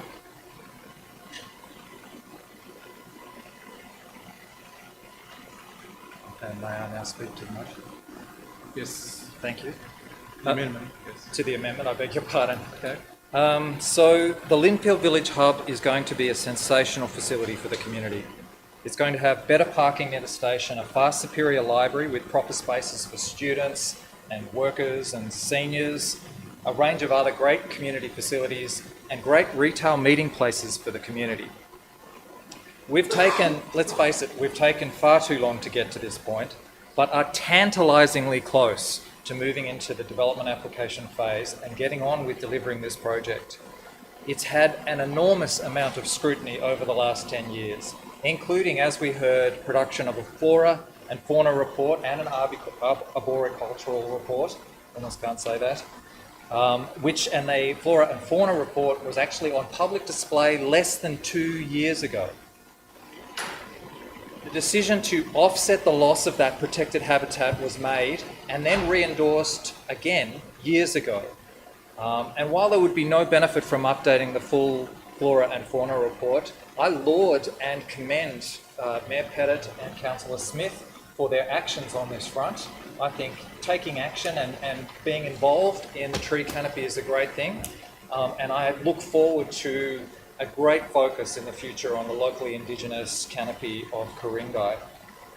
We have an opportunity tonight to make sure that we get the best outcome for our precious tree canopy in Ku-ring-gai. Not only will we replace the Sydney turpentine and ironbark forest, but we actually have an opportunity to do it better.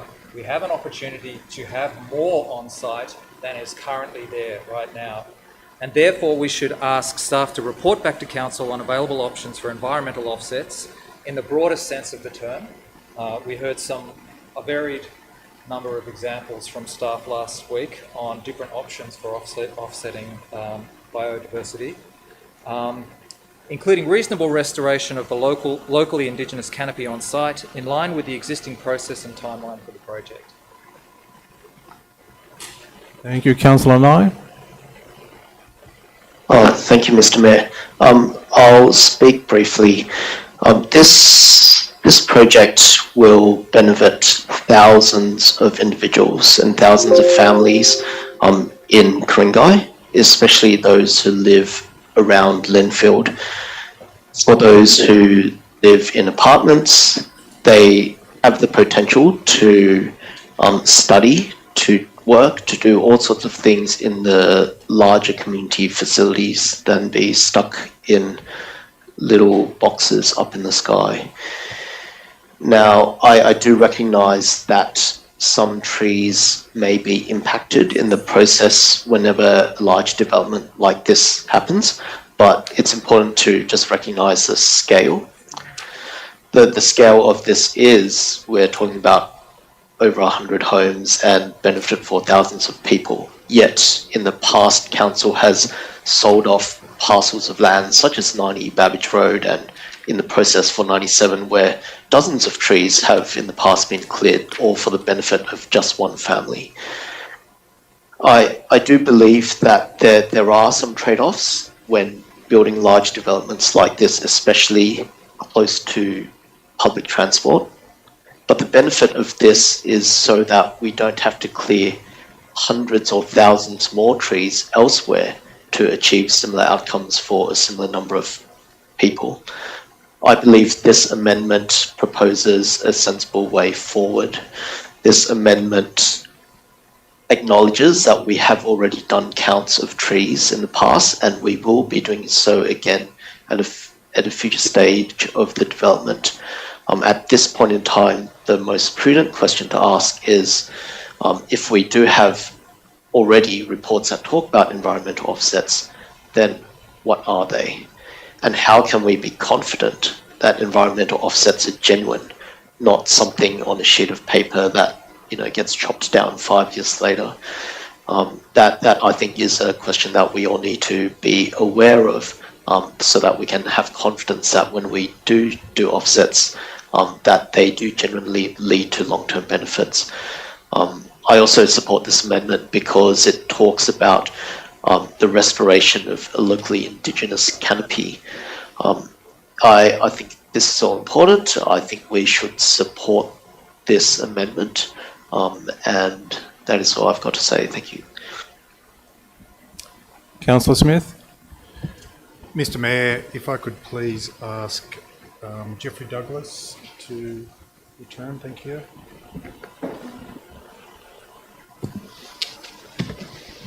Mr Douglas, I may have had this wrong, but I was to the belief that there were 16 Sydney turpentine trees proposed to be removed.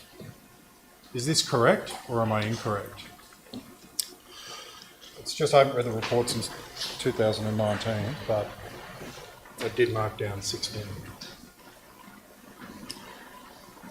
As I said in my answer earlier, an ecologist would need to be consulted to give the accurate answer to the number of Sydney turpentine and buck forest trees on the site. In my study of the reports, I count 11 to 12. Okay, all right, we'll beg to differ with that at the moment. Just on another question, if I may. 2019 report acknowledges and states that the endangered ecological community on this site will be destroyed, and refers to using an offset credit system as a replacement of trees. Does this council have an offset credit system?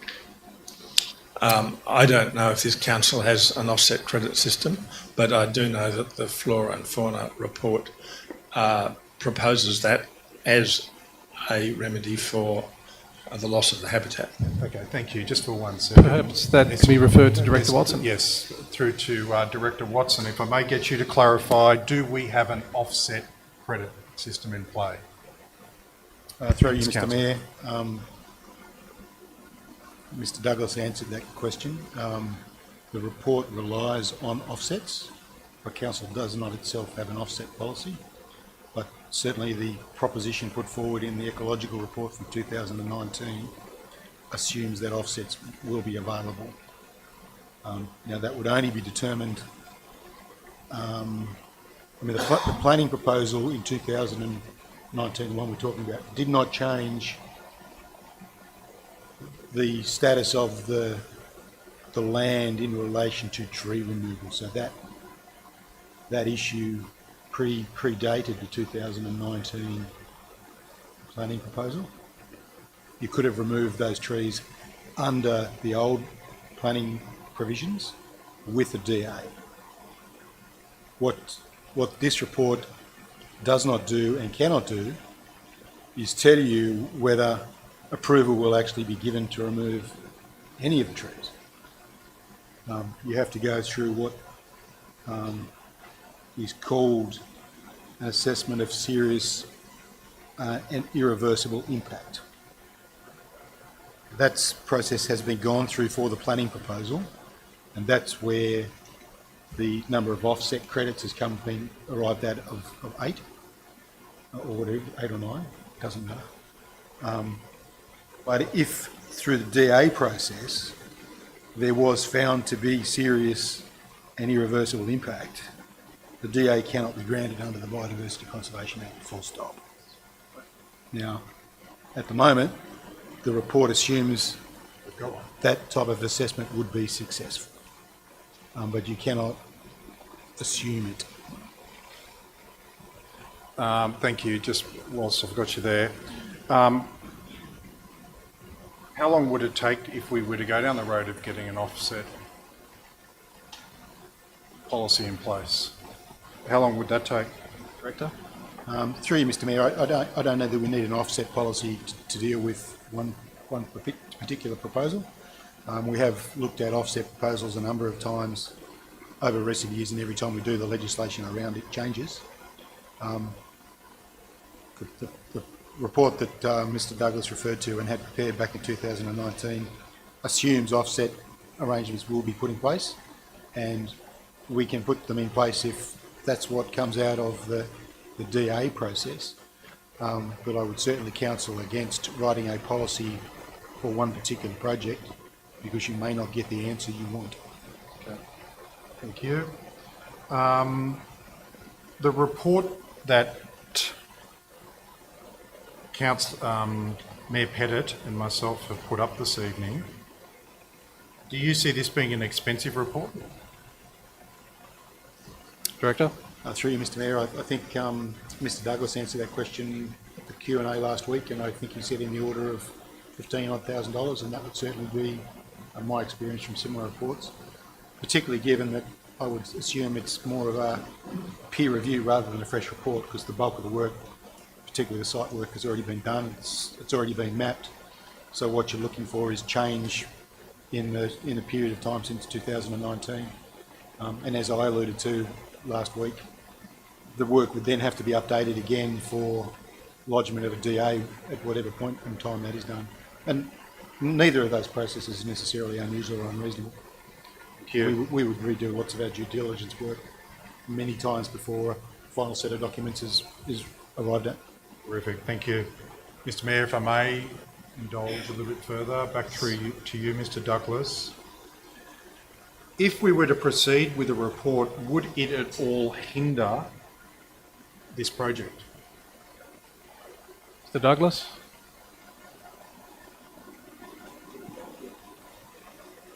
The report that you're referring to would be an update of an existing report. Correct. So it would just be to revalidate the circumstances and note if there's been any change. Yep.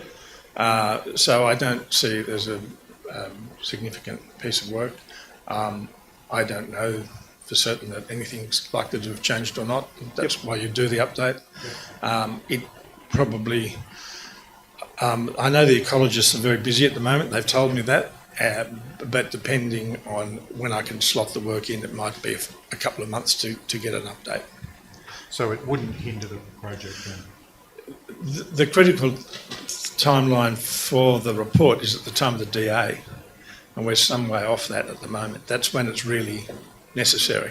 At the moment, the reports... The nom that Mayor Pettit, myself, have put forward this evening, would that hinder the project? Not in terms of any time delay, no, because the relevance of the report is only at the time of the DA. So it wouldn't stall the project? No. So really, have you got any concerns with this report to come back to Council? Mr. Douglas? if the report that you're asking for is an update of an existing report, then I don't have any particular concerns with doing so. That'd be all for now, thank you. Thank you. Before I go to Councillor Wheatley, just a quick question, Mr Douglas. Have you started negotiations and discussions with the preferred proponent? Yes, and our very first meeting is scheduled tomorrow. Okay, so that just for clarity, we actually haven't until tomorrow. So we're not actually delaying anything. We actually haven't spoken in depth to the preferred proponent. That will only We've been happen getting our imminently. our ducks in a row for the meeting, which is about a series of meetings which are about to commence. Thank you. Councillor Wheatley.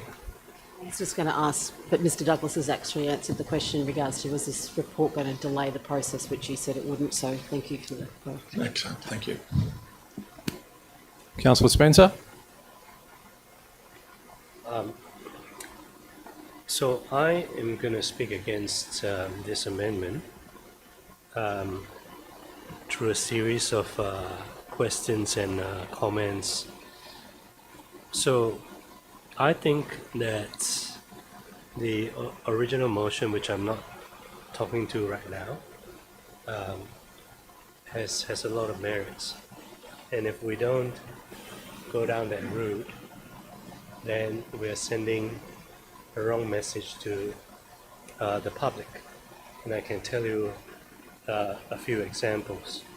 So recently there was a DA at Clayton Street, I believe, and there were a few trees that was identified and then was discovered really, and then there was a resolution to halt that DA until a report comes back. Planning proposal. Planning proposal. It's okay.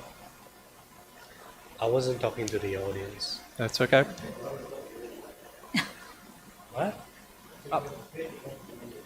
Oh, I'm sorry. That's okay. I couldn't see him. Councillor Spencer, please don't engage with the gallery. That's okay. And then, of course, there are a lot of excitement over illegal removal of trees.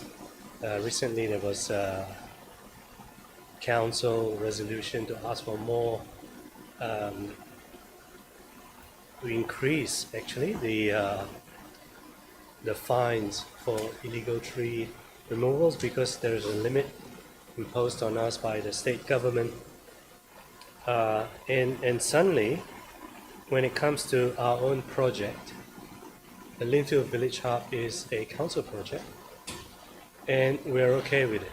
Let's cut down 106 trees. Now, I remember during the previous term and the term before, my time on council, this council spent, if someone could remind me, close to $1 million to save tree 135. If someone can tell me whether I'm right or wrong, that's one tree. Is it correct?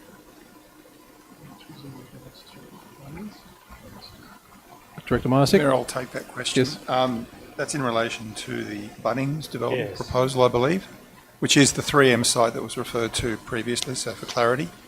That was an expensive appeal. The total legal cost was in that vicinity, or was it around about 900. however, there were a bunch of issues in that appeal, as you would appreciate. It wasn't just about the tree, it was a whole range of other issues, heritage, just the nature of the proposal itself, its town planning merit, impacts on the site and elsewhere. But yes, a significant part of that appeal was centred around that tree. It was a significant tree, correct? Yes, and I was against that. I was against this council spending that much money for one tree, right? Now here we have this council willing to cut down 100 over trees. No problems at all, because this project is council's. But when it comes to a private developer, oh no, they can't do it. This is not fair. I don't think it's fair. I think that if we think a developer shouldn't cut down trees, and people shouldn't cut down trees, whether legal or illegally, people complain about their neighbors cutting down trees, getting a DA or whatever to cut down trees all the time. I get that comments all the time. And then we are okay to cut down 106, was it 106 trees? I think we should be ashamed of ourselves. Seriously. I mean, if we are okay to cut down 106 trees, right? And we spend close to $1 million to save one tree. Look, I don't need a calculator, you can work out. We probably should be spending 100 million to save that 106 trees. Thank you. Thank you, Councillor Spencer. Councillor Ward, while you've got a glass of water. Sorry, thank you, Mr. Mayor. Mr. Mayor, just a clarification. In the NOM, it says over 40 trees are to be removed, resulting in the potential loss. Is the 40 part of the 106, or is that in addition to? It's within 106. It's 106. So should that figure be 106 and not 40, or? Whilst we're debating it, yes, it should be, although it was quite difficult to find the exact number in the Flora and Fauna report. Okay, thank you. Mr. Mayor, just another question through you to the appropriate director. When this project was initiated, were the trees there? Director Watson? Through you, Mr. Mayor, the answer to that question is substantially yes. There's a collection of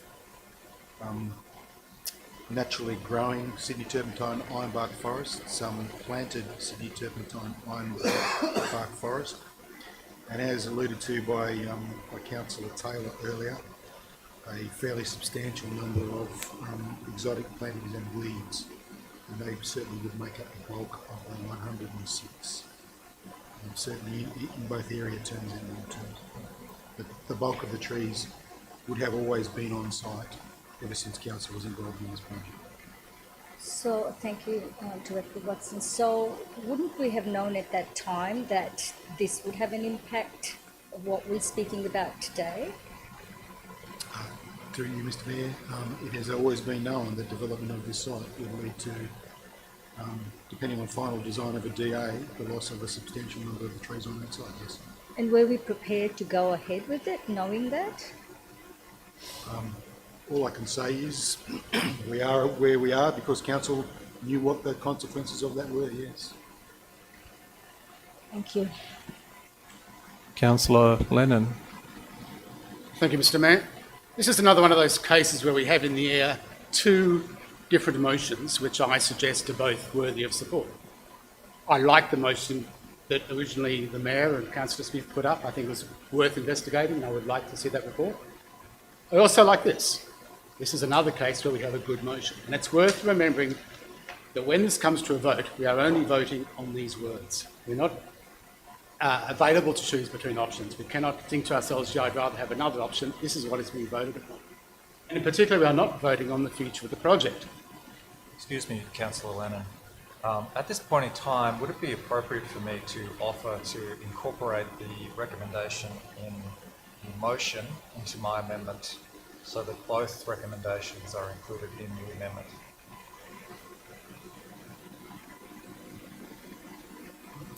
I don't think the mover and seconder wish to accept that. Okay, thank you. Just to resume, we are not in this motion considering the future of the project. I'm the first to say that I'm not satisfied that the entire infill hub project, as it has developed into this Frankenstein monster over 10 years, is in the interests of this municipality or the ward. What happened 10 years ago was. But this is not about the Linfield Hub project. This is very specifically a motion to get a report back on environmental offsets. And as is said often, we value the environment, we value the trees. And I suggest that to get this information, whatever we think of the project as a whole, is worth getting. So I thus encourage you to support this motion because these are the only words on which we vote. We do not vote on anything else. Thank you. Before I go to you, Councillor Kay, my question is to the mover of the amendment. Would you have come up with this wording if Councillor Smith and I had not put up this nom? I'm not sure. No, probably not. Certainly not in this meeting. And as I said during my speech, I actually laud and commend you guys for doing that. I think it's a great action. I think being focused on our locally Indigenous canopy is important. And I appreciate the opportunity to talk about this important issue tonight. Thank you. Councillor Kay. Okay, I have a question through you, Mr Mayor, to Director Miosic. Can any of this report that we're proposing be used at the DA stage? Director. Mayor and councillors, depending on when the DA is lodged. If the DA is lodged 2 years from now, probably not. We'd have to ask for another review, simply because of whether or not the circumstances at that point in time were the same as they existed when the report was done. Okay, so maybe quickly, or maybe it has actually been highlighted, how long will this report take to produce and come back to us? Mr Douglas.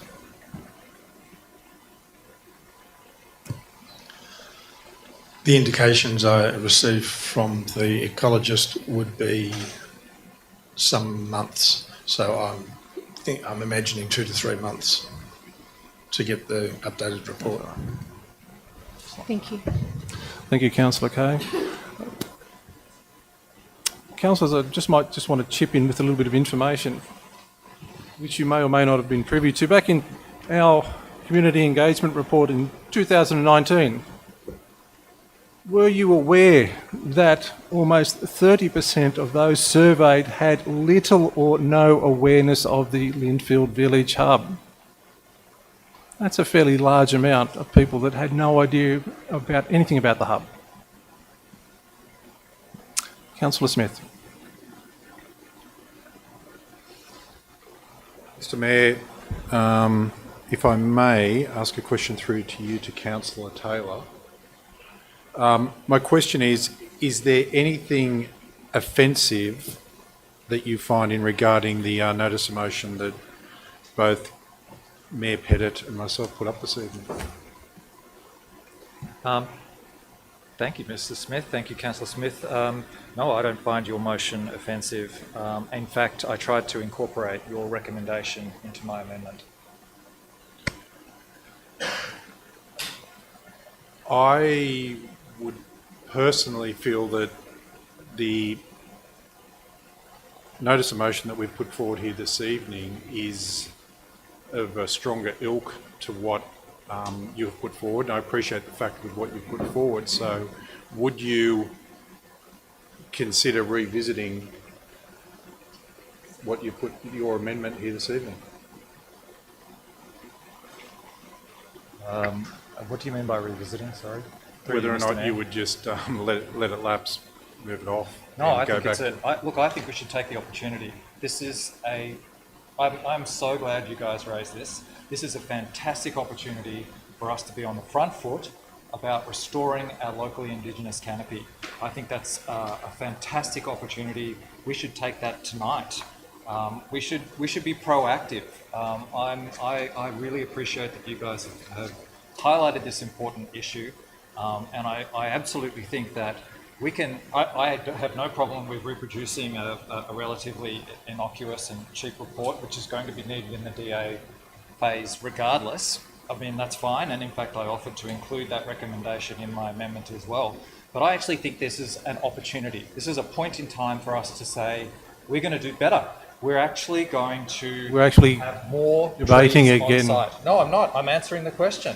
Would actually I withdraw? And I'm saying, no, I would not withdraw. I'm not going to withdraw this motion because it's a fantastic opportunity. How much time do I have to answer a question, Mr. Mayor? Providing you're not just regurgitating what you previously said. That's okay. I will be speaking against this amendment. I think it is important to re-engage the residents. You heard that Mr. Douglas mentioned that we needed an ecologist to confirm various things. I'm assuming that would be done with revisiting this particular report. Would that be the case, Mr. Douglas? That is the case, Mr. Mayor. So there you go. That's another reason to revisit the report where it's actually been expanded. Thank you, Mr. Douglas. So that's why we need to do it again, with a broader scope, with fresher eyes, 4 years on afterwards. Whilst I can appreciate Councillor Taylor where he's heading with this, with the environmental offsets, I don't think it goes far enough. I think what he's proposing is a separate issue and could well be brought back as a nom at next council meeting. So things are done in tandem. And I don't think necessarily you would have people objecting to it. Excuse me, Mr. Mayor, I believe if we reject this amendment that it can't be brought back, is that right? It's point of clarification. I believe if we voted this motion down, it couldn't be brought back in the next 3 months. It's only an amendment, so you can bring it back. There you go. There you go, so that opportunity is not lost. So it can be brought back as a complete separate area to investigate, which would actually satisfy probably all parties. So councillors, let's not support this amendment, however potentially bring it back as a separate nom at a subsequent meeting.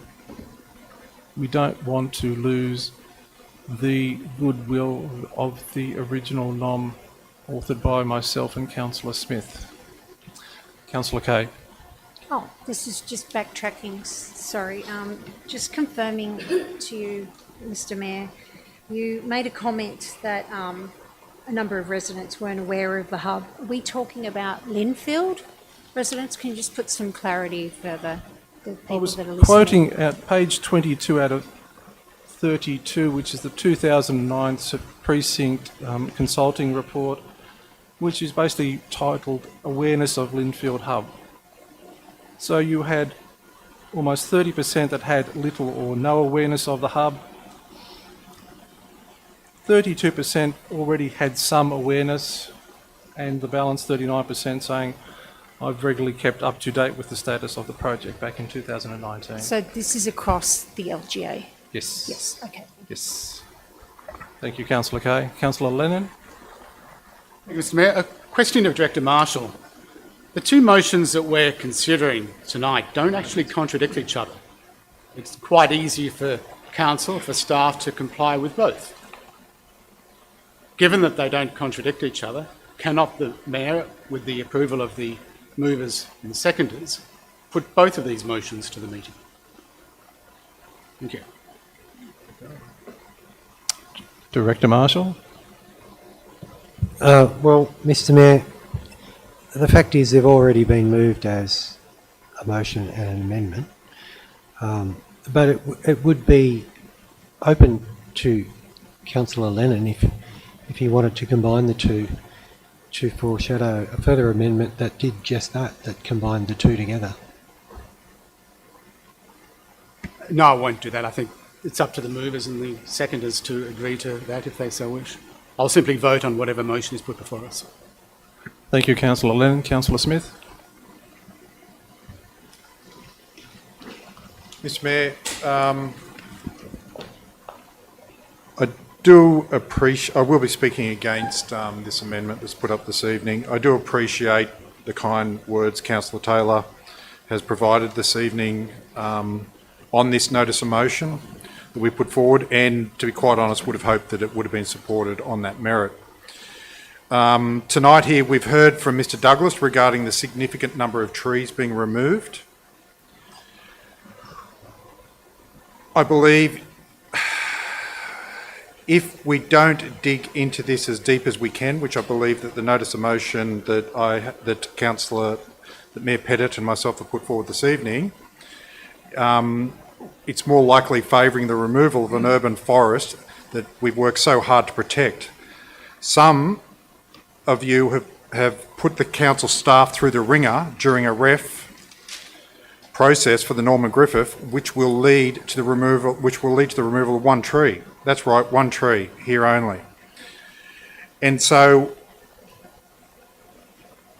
for us not to dig a little bit deeper in the notice of motion that we have put forward, where the prospect of removing, which I've got in the NOM, of 40 trees, and doing further due diligence and giving the community that has come around even in the Ku-ring-gai area since 2019, which there's been some big changes, I think it would be unfair not to give the residents that opportunity. I do believe what Mayor Pettit and myself have put forward better represents that, and it sends a message out to the community that's loud and clear. Thank you. Councillor Nye, I think we had his hand up before yours, Councillor Kay. I've got a question to Councillor Taylor.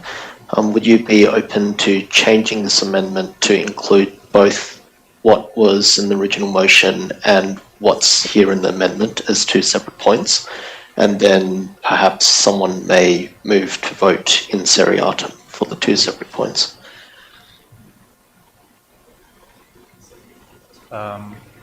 Thank you, Councillor Nye.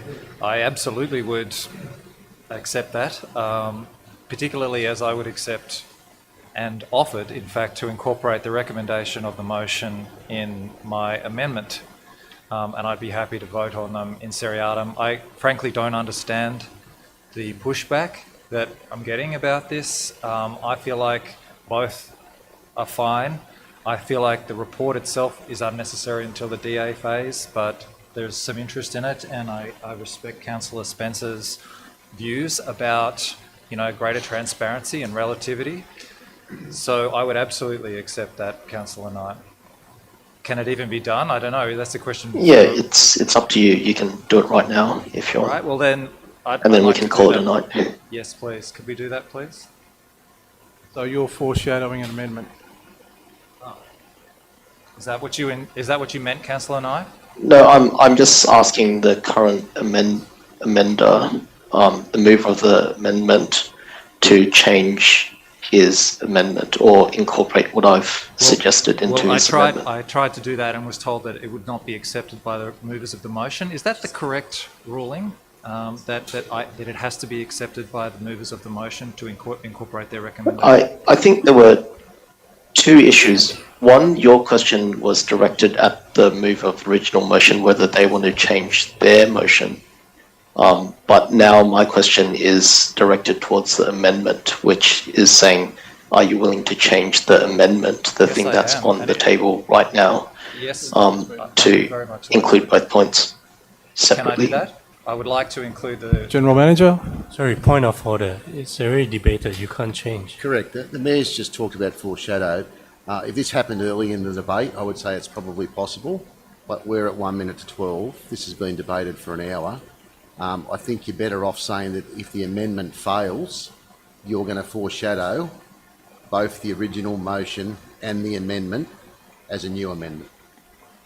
Yeah, I think I won't do that at this point, but thank you, Councillor Knight. Okay, sure. I'd like to foreshadow then. Councillor Kay? I wanted to foreshadow and combine the two. And not seriatim, though. Together.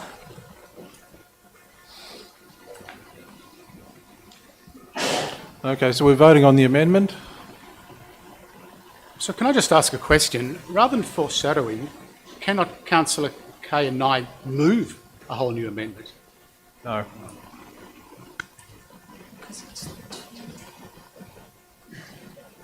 Only because it can only be one amendment on the floor at any time. So until that amendment is voted down, you can't have multiple amendments going at once. So all those in favour of Councillor Taylor and Nye's amendment? That is Councillor Taylor, Councillor Lennon, Councillor Nye against. Councillor Spencer, Councillor Kay, Councillor Wheatley, Councillor Smith, Councillor Ward, Councillor Pettit. The amendment is lost. Councillor Nye, you have a foreshadowed amendment. Yes, the foreshadowed amendment is the original motion plus what was previously defeated, the amendment, as two separate points. But I'm not going to move for in seriatim. I'll just leave it as the two separate points here. Seeking a seconder, possibly from Councillor Seconded, Kay. Councillor Taylor. We now debate this amendment.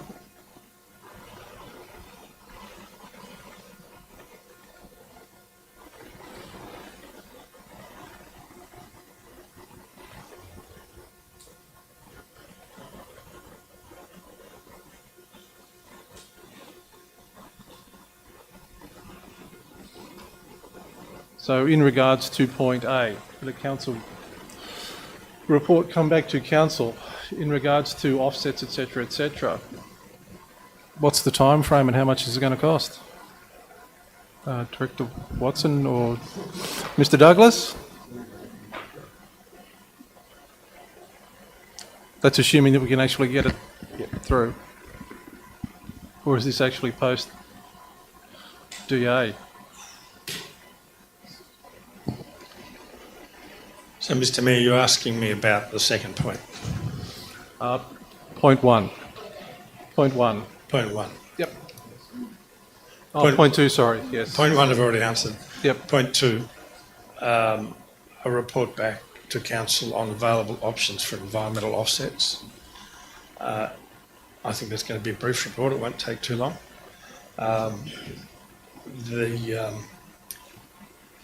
Including reasonable restoration of local Indigenous canopy. So I understand by that the report would look at ways and means by which we could reintroduce into the project some of the Sydney turpentine ironbark forest species, and that would be something that probably would get our landscape architects to advise on.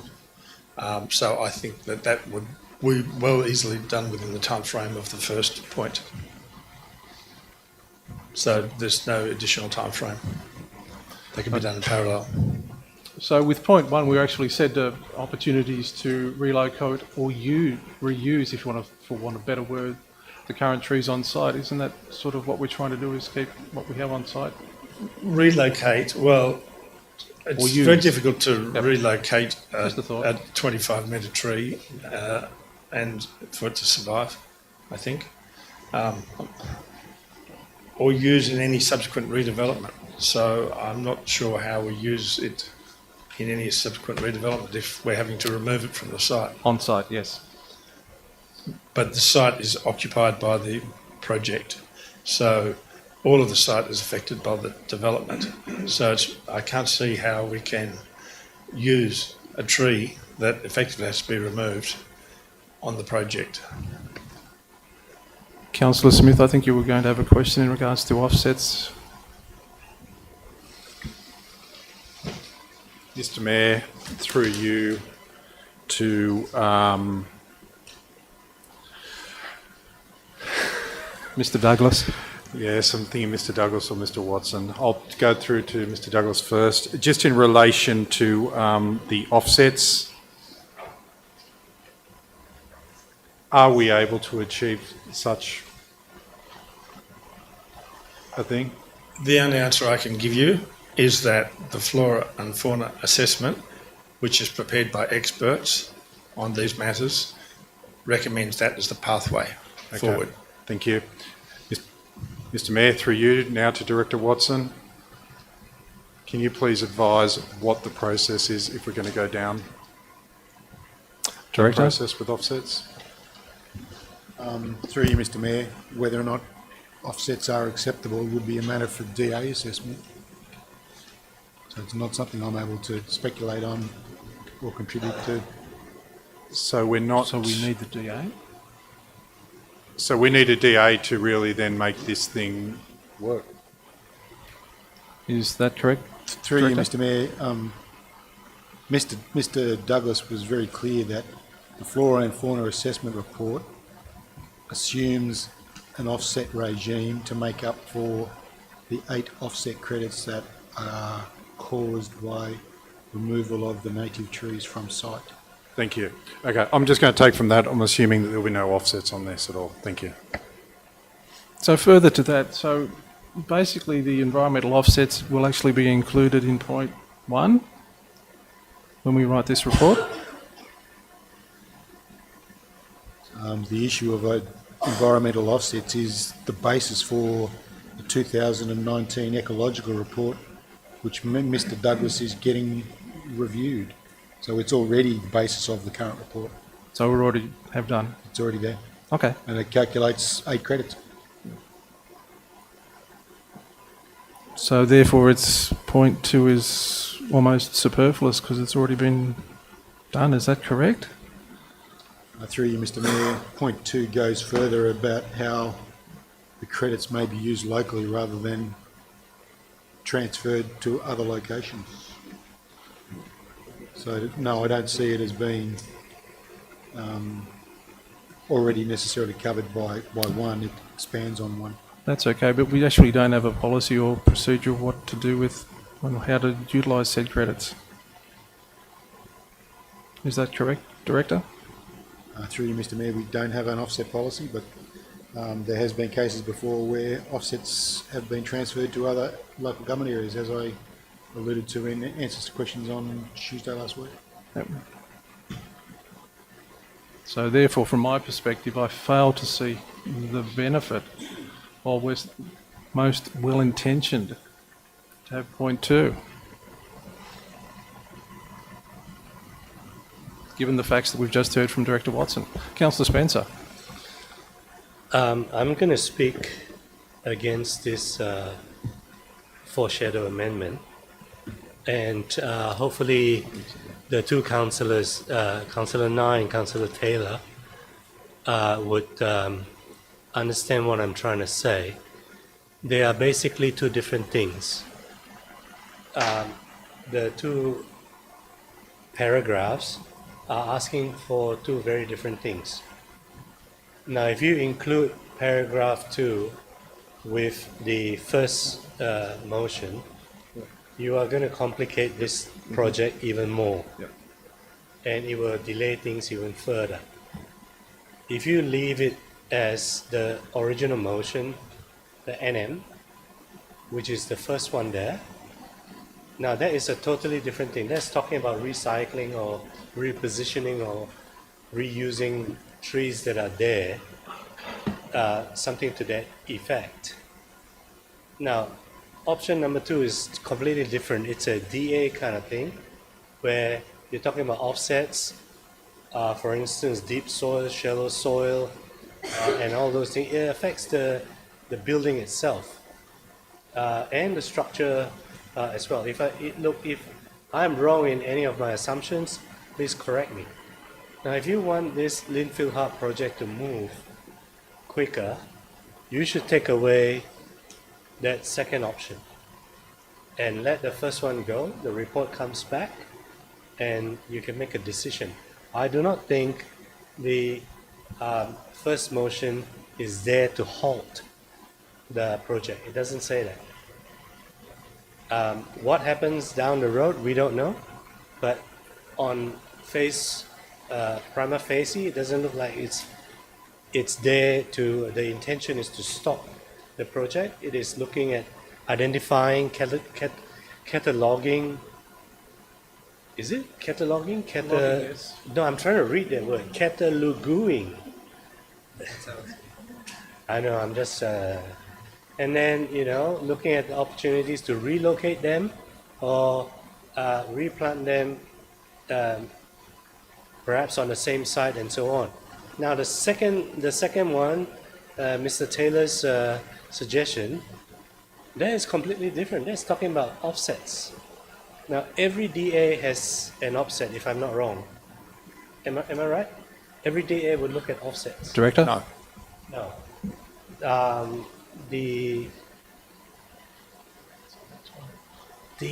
Oh geez, that the department that looks at the environment, maybe it's not offsets, maybe I use a different word. They look at the environment, they will look at the nature and all those things, right? Yeah, every DA, where that is relevant, will be considered against those consideration or those matters for consideration. Offsets would apply where there's the ability to actually relocate that or transfer that credit. And it's not something that happens very often because generally speaking... It's quite complex. Yeah, right? it is complex. That's and generally speaking, you know, we don't get that many applications where this becomes a big issue That's because right. That's there what are I was means trying of to other say. ways of addressing that. I'm just saying that what I'm trying to say is it's not offset. It's just that every DA would look at the environment impact and all that. So that would somehow consider those things. But if you specifically put in a motion to offset, it almost invariably you are going to stall this project even more. If number 2 succeeds, let's say we don't have this foreshadow, let's say the original one fails and number 2 goes through, I can almost guarantee you this project is going to be even more complicated. So I would seriously recommend to drop this, vote against this one and go with the original NM. It's pretty straightforward. Thank you. Councillor Taylor. Thank you, Mr. Mayor. A question through you for Mr. Douglas. Noting that both reports would normally be produced during the DA phase, that we're effectively asking for 2 reports that would normally be produced during the DA phase to be produced early. Would production of the second part of this foreshadowed amendment overcomplicate or delay the project in any way? I don't believe so. The second report, in my opinion, is looking to recreate the Sydney turpentine ironbark forest by selection of certain species and incorporation of them in the project wherever possible. Now, as I answered a question earlier about this, I said that our landscape architect had suggested that there were some species from that STIF community that could be planted on the structure of the project. So we could change the planting species. Indeed, the planting species that we've identified at the moment are only indicative, part of the bid documentation. The preferred proponent is also going to have something to say about what they think the species should be, and so will the consent authority. So there's a little way to go, but there's certainly an opportunity to include some of the Sydney turpentine ironbark forest species in the project, both on the structure and on the adjoining streets. So that would have the effect, I think, of maintaining an element of that community on the site. And to go back to the original question, it won't overcomplicate or delay the project in any way? Not in my opinion, no. Okay, thank you. Councillor Nye. Thank you, Mr. Mayor. Just clarifying, this is no longer a foreshadowed amendment, right? This is the amendment. Correct. Okay, I'd like to speak in support of this amendment. Now, I've listened to a lot of the questions and statements about points 1 and 2.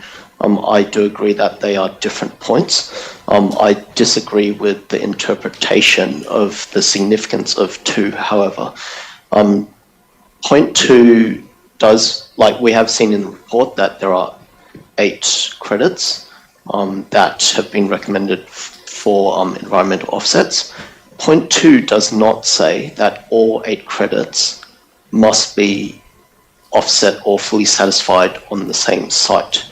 It simply asks for a list of available options for this to be for offsets to be satisfied if it were to be the case. That could mean, for example, 2 offsets satisfied on site and 6 somewhere else in the LGA or somewhere else in the Sydney Basin, for example. So 2 does not mean satisfying the whole thing. Point 2 also does not impact the project schedule in any material way, as Jeff Douglas has just stated. I do believe that out of points 1 and 2, point 2 actually is the pertinent question. Both 1 and 2 are things which will have to be done sooner or later, but definitely during the DA stage, so they both need to be done. But from my perspective, as someone who is concerned about the environment, if it's clear that something may be progressing, and if we already have a report back in 2019 stating the status of the network of trees available in the area at the time, then the most important question to me is, what plans do we have to ensure that the same number of locally indigenous, especially stiff species of trees are replaced in the future? And what is the plan for this? Are we going to just plant it somewhere where we don't keep track of it and it dies in a few years' time, or are we going to take it seriously, make sure that whatever environmental offsets we arrange for reach full maturity, and that flora and fauna do benefit from this environmental offset? To me, point 2 is the important question that needs to be asked. In fact, I was considering raising this as a question with notice earlier on, except I never got around to it. But out of these 2 questions, if we had to answer anything, definitely 2. 1.1 does need to be done as well. So if we really want to do it now, okay, sure. But if it was only 1, suddenly point 2, it doesn't mean... Yeah, I think I've said enough, so I'll stop there. Councillor Smith. Mr Mayor, we're talking about Stephen regarding the Sydney turpentine, I believe. If I may ask another question to Mr Douglas, what's the growth rate of a Sydney turpentine tree? Mr Douglas. Thank you. I will put that through to Mr Mayor, through you, to Director Banassa for Sydney turpentine trees. Growth rate, please. Director. Mr Mayor, I couldn't tell you, but it's a long time.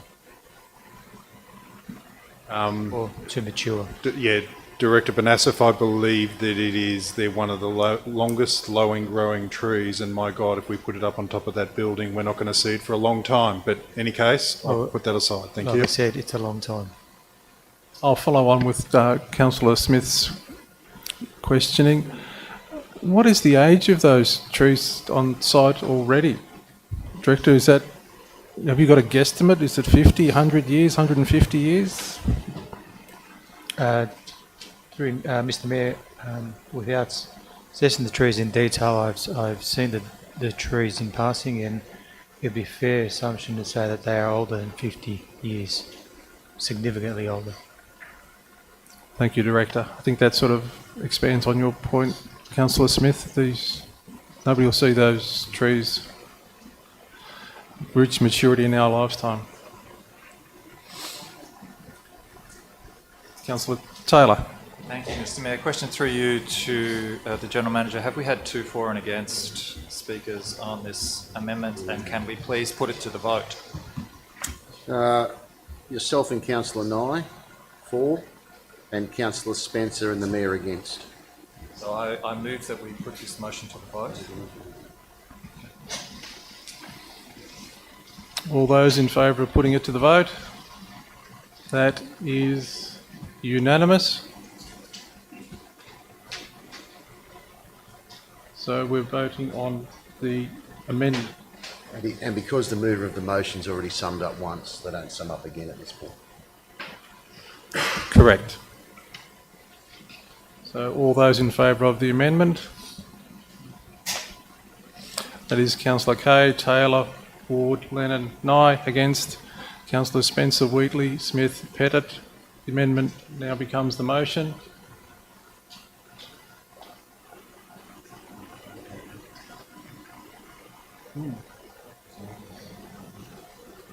Yes.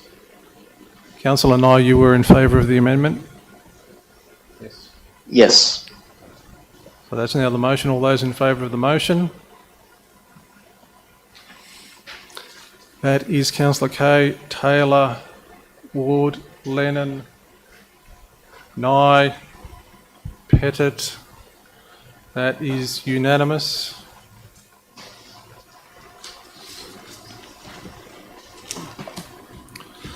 Business without notice subject to clause 9.3 of the Code of Meeting Practice.